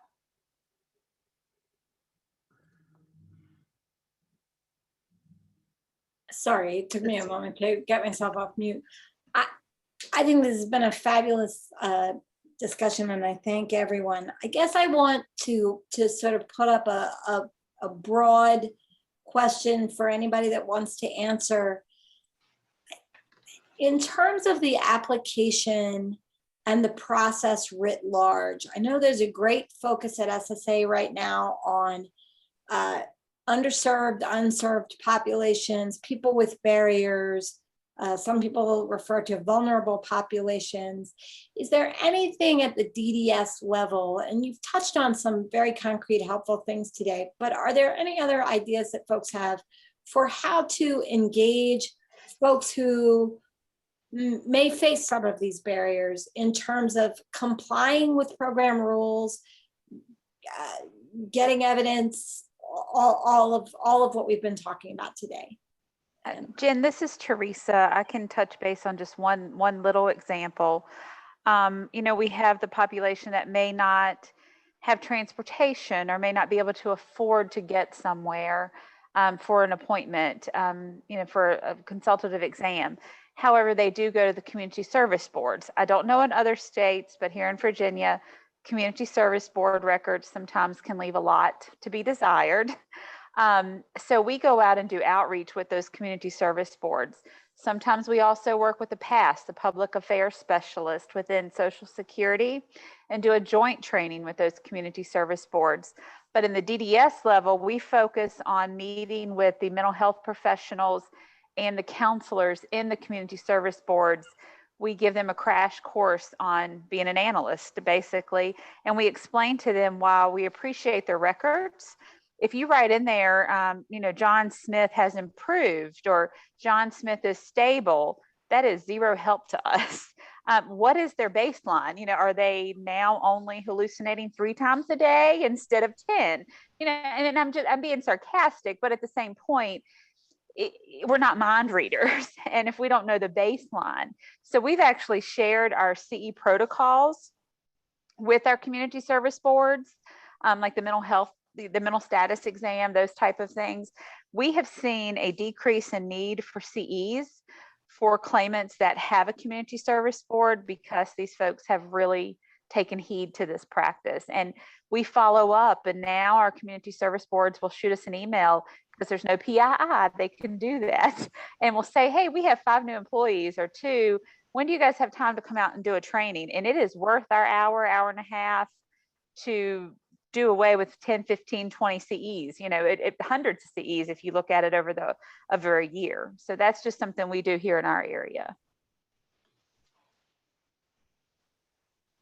Anyone else? Kim, if you don't mind, I'd like to jump in as well. So I wanted to circle back to customer experience a little bit. That is something that we hear a lot in the federal government these days. And certainly we think about the public that is being served, but also, as experts at the DDS level too, I'd like to know from your perspective, how can those communication mechanisms with SSA be improved such that you have opportunities to provide your experience and feedback and how to make improvements to headquarters?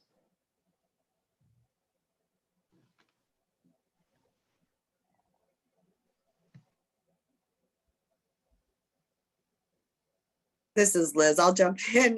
I think that there's some models out there right now for this is in terms of especially with DCPS, there's a community of practice that's being built and developed that's really focusing on the needs of the and getting feedback from the users and the people in the DDS community. There's many cadres and groups. I think our pros that Teresa and Paul are probably on more than one themselves, providing feedback to SSA's central office on a regular basis. I think that with COVID and this type of technology, though, I think needs to be more intentional and more frequent. But what I know that SSA does bring the DDS to the table, it probably could happen more often and in different ways.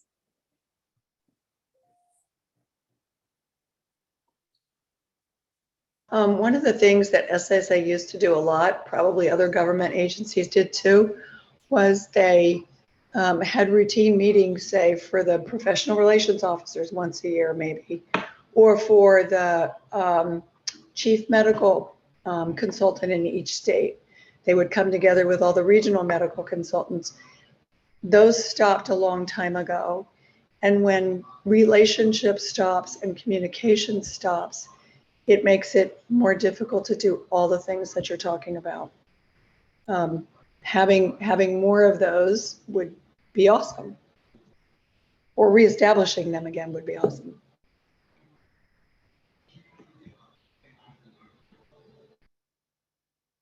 All right. Thank you. Thank you, Melissa. Thank you all. Board members, any final questions before we go to any last questions from the public? I do, Kim, I have one question, and it was mentioned that there are some state laws that affect this, and I'm aware in the great state of Oregon, there are state statutes that address record holders and the need for them to provide records. Doesn't mean they always do, because there's enforceability issues. And then also, I'm wondering in various states, are there state statutes or licensing requirements for medical professionals in which they're required to provide records in a timely and low costly manner. Melissa, do you have a sense of that? I don't, but I know that there are laws in different states that talk about the claimant having a patient having a right to their medical evidence. But that's giving it to the patient rather than requesting it through a third party. So I'm not sure what rules are about that. In terms of licensure, I'm not sure that there's anything that speaks to a provider being cooperative about providing medical evidence to their patient. I just don't know enough about that. You know, in some states where there are bonuses provided for quick delivery of medical evidence. I don't know if that applies to any of the states, but I think there are some. It's either in the state law or there's maybe some state administrative financial rules that allow for differing payments, and so that's another factor I don't think we brought forward today.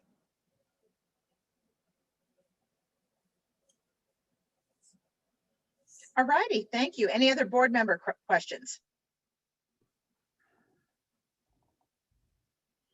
All righty, Emma? Yes, we do have some public questions. What are some ideas to avoid misinformation and missteps during the application process?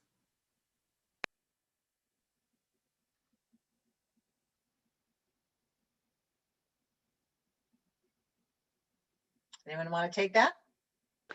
I can speak a little as far as you mean missteps in the application process, if they could clarify a little bit. I know some of the myths that are out there that you're always denied the first time, those type of things. Again, that goes back to that outreach and, you know, knowing your communities and knowing your larger groups and trying to get the word out. It goes back to also, I believe, in the Department of Corrections, the pre-release claims. 10 years ago, I guess, my first prison outreach, I was told by the counselors that, oh, you know, you automatically get disability if you've been in prison 10 years or longer. That's an SSA rule. And they had these printed believable pamphlets that said that. So, you know, just trying to be the bearer of bad news for that. And, you know, just having that rapport with your communication and your organizations. But I don't know if that quite answers that question. But again, also when you apply, make sure you take the time before you start the application as as a claimant to gather your medications. Make sure you have a list of those.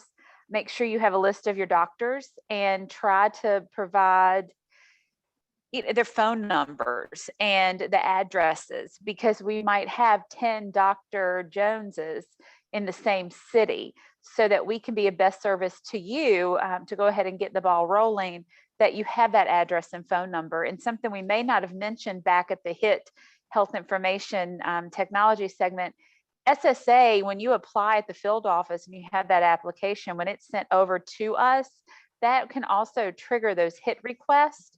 And so the DDS gets that case with that medical evidence already in record. So that goes off of strictly what the claimant put on that application. So make sure you put all of that information on there, because what if that one source was hit and you gave all the information and it pulled it correctly, and by chance we had enough right there to allow you, your case could potentially be allowed the same week we got it. So just those type of things, to have accurate information before you start the process.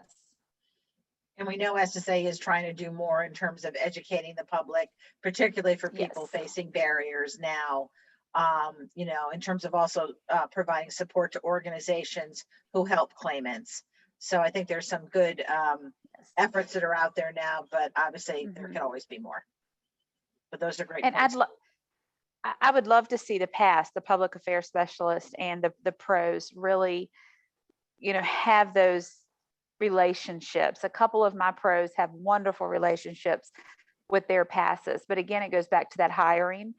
Some offices don't have passes, and maybe to allow Social Security offices to share passes.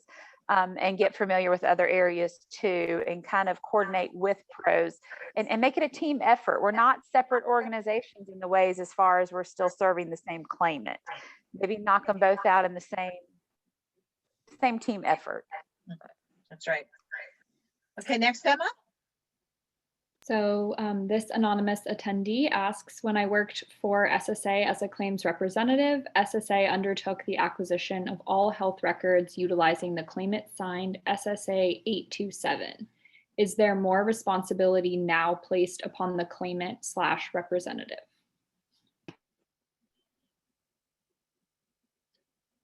Marjorie Portnoy, do you know if that's changed at all, or are those guidelines pretty similar over time? That's a really good question that I'm not sure I know the answer to. I mean, the all evidence regulations, I'm not sure when that came into play, and certainly there were some changes in regulations regarding claimants having to inform or submit. And again, I'm not sure how long ago that came into play or when the individual worked for Social Security. So my process has pretty much been the same for the past 20 some years. I don't know if, the requirements have changed. Maybe Melissa knows more on that. I see she unmuted. Yeah, so the duty to disclose, that's been a fairly recent phenomenon. I know it happened before I left, so it was probably 2018, 2017. And so that's on the representative community, both attorney and non-attorney reps. Anybody who's helping a claim, representing a claimant before SSA has to be able to do that. The requirements for the claimant are the same. You have the duty to tell us about, what your impairments are, about all your sources, all those things, and they're pretty clearly spelled out. They haven't changed. Okay, great. Emma, anything else? Sure, there's one more. Several panelists talked about the SOAR process. SOAR is especially helpful at the DDS level for claimants. Would our DDS panelists welcome a SOAR-like process for all represented claimants at the initial and reconsideration levels? For the Virginia DDS, yes, we sure would. Back in my introduction, I had mentioned VDAC, just what we need, another acronym, but that was the Virginia Disability Advisory Council, or Committee, sorry. And that's just something, again, that those attorney reps and non-attorney reps and the DDS and the field offices kind of working together to dismay the myths and just bridge the gaps of communication. One of my goals in that is to one day hopefully have our reps and non-attorney reps, at least in this area, working similar as SOAR. One of our VDAC face-to-face meetings before COVID was just teaching them how to get through ERE and how to submit evidence. And we also had a quality assurance person come in at another training and literally go through the case process from a DDS analyst viewpoint, from the beginning to the end, so that they saw exactly what mindset the DDS is in, so that hopefully they could understand that. And it also helped bridge the gap of, if they were uncertain why we denied a claim, now we have that open communication. They could pick up the phone and call me, and I will look at it. And there have been a couple that we may have dropped the ball on, unfortunately, but it could have been because, as Liz said, we have so many new analysts too.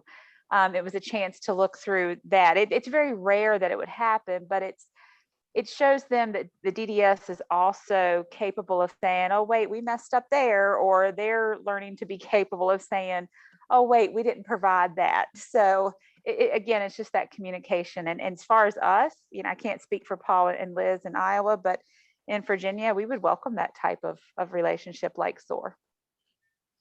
We do have a challenge of identifying SOAR claims.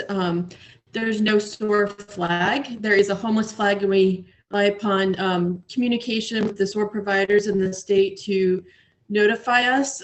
Sometimes the challenge is they notify us when they file an application and it's at the field office and we don't know when it's going to come in, so we kind of have to keep track of it.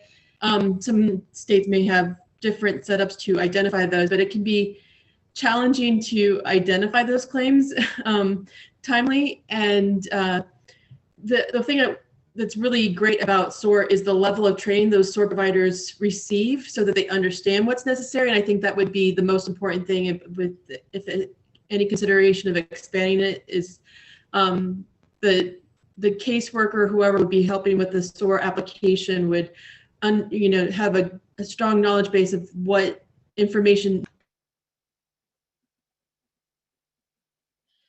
Okay. Anyone else? All righty, well, thank you all. This has been a very, very helpful discussion, and we can't thank you enough for all of your thoughtful comments and your participation today. So with that, let me turn it back to Bob. Thank you, Kim. And I too want to thank you all. This has been incredibly thought-provoking, at least for me, and great information. I particularly want to thank Melissa for your working through your speech issues today.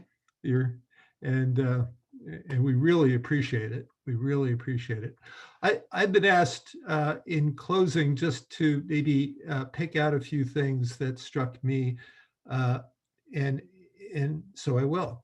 And the first is nothing of this is surprising for you guys. Certainly, how important communication is in all facets of this process, and how many different players there are and with different incentives that need to be aligned in order for this to work properly. And so for me, in representing people with disabilities, having people with limited cognitive or just functional abilities to be able to negotiate the system, of course, can be really challenging. And so I am particularly attentive to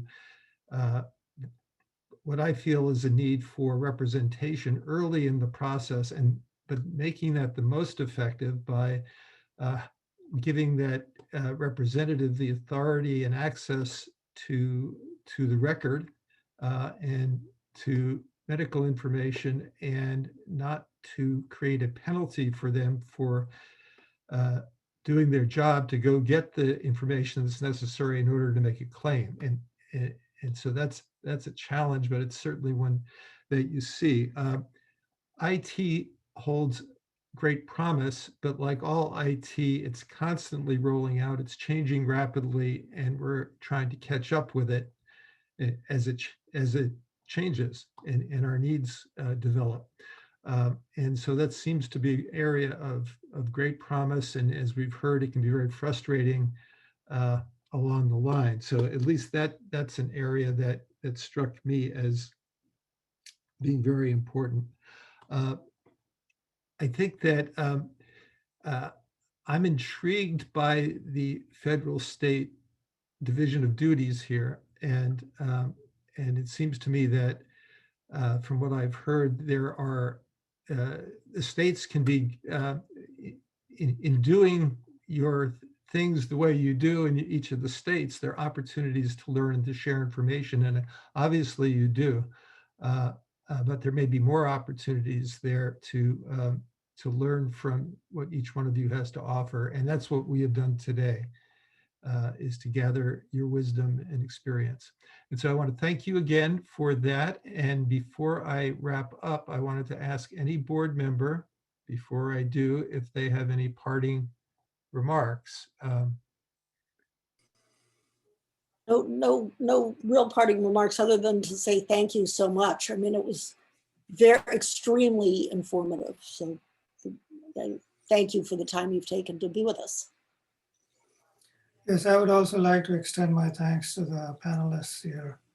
I think a lot of very interesting and informative discussion happened, and we learned a lot about the process.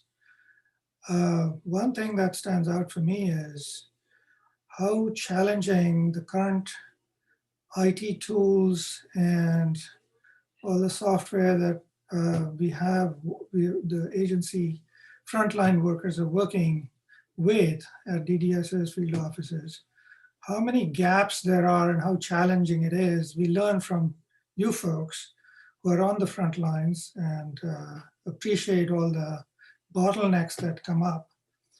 That stands in stark contrast to what we hear when we have discussions about IT modernization from SSA headquarters. They paint a picture of, everything seems to be working well. They're making huge efforts to connect and improve the systems, all these different screens and different technologies that people have to kind of perform human interventions to bridge that we hear from you are not really serious impediments and so on.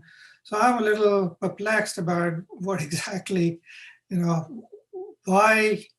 This is something that I've been kind of harping on since 10 years ago when I joined the board, because I saw the challenges on the front lines when we used to visit field offices and DDSs, but we never got the sense from headquarters about, any corroborating kind of sympathetic or, at least some comments that they appreciate the challenges and they're working on it. They paint a different picture as far as I can make out. So I don't know how to bridge the gap. I've been trying for 10 years, but again, this discussion highlighted that divide. And I'm not sure exactly how that will be bridged. I know there are initiatives like DCPS is a big initiative. It was very ambitious and it is being rolled out. Again, not without impediments, but there are, again, things that need to happen to make things work smoother and quicker and more efficiently. So hopefully this panel will shed light on some of those gaps. And then once we disseminate the recording, people can take that back to their, and integrate that knowledge into their work. So thank you again. And Kim, any last thoughts? Just again, thank you, our sincere thanks, and also thank you for all you do every day serving the American people. Absolutely. And with that, thank you to everyone who participated today. We really your interest. Yes. And with that, I will call it a wrap. Thanks. Thanks.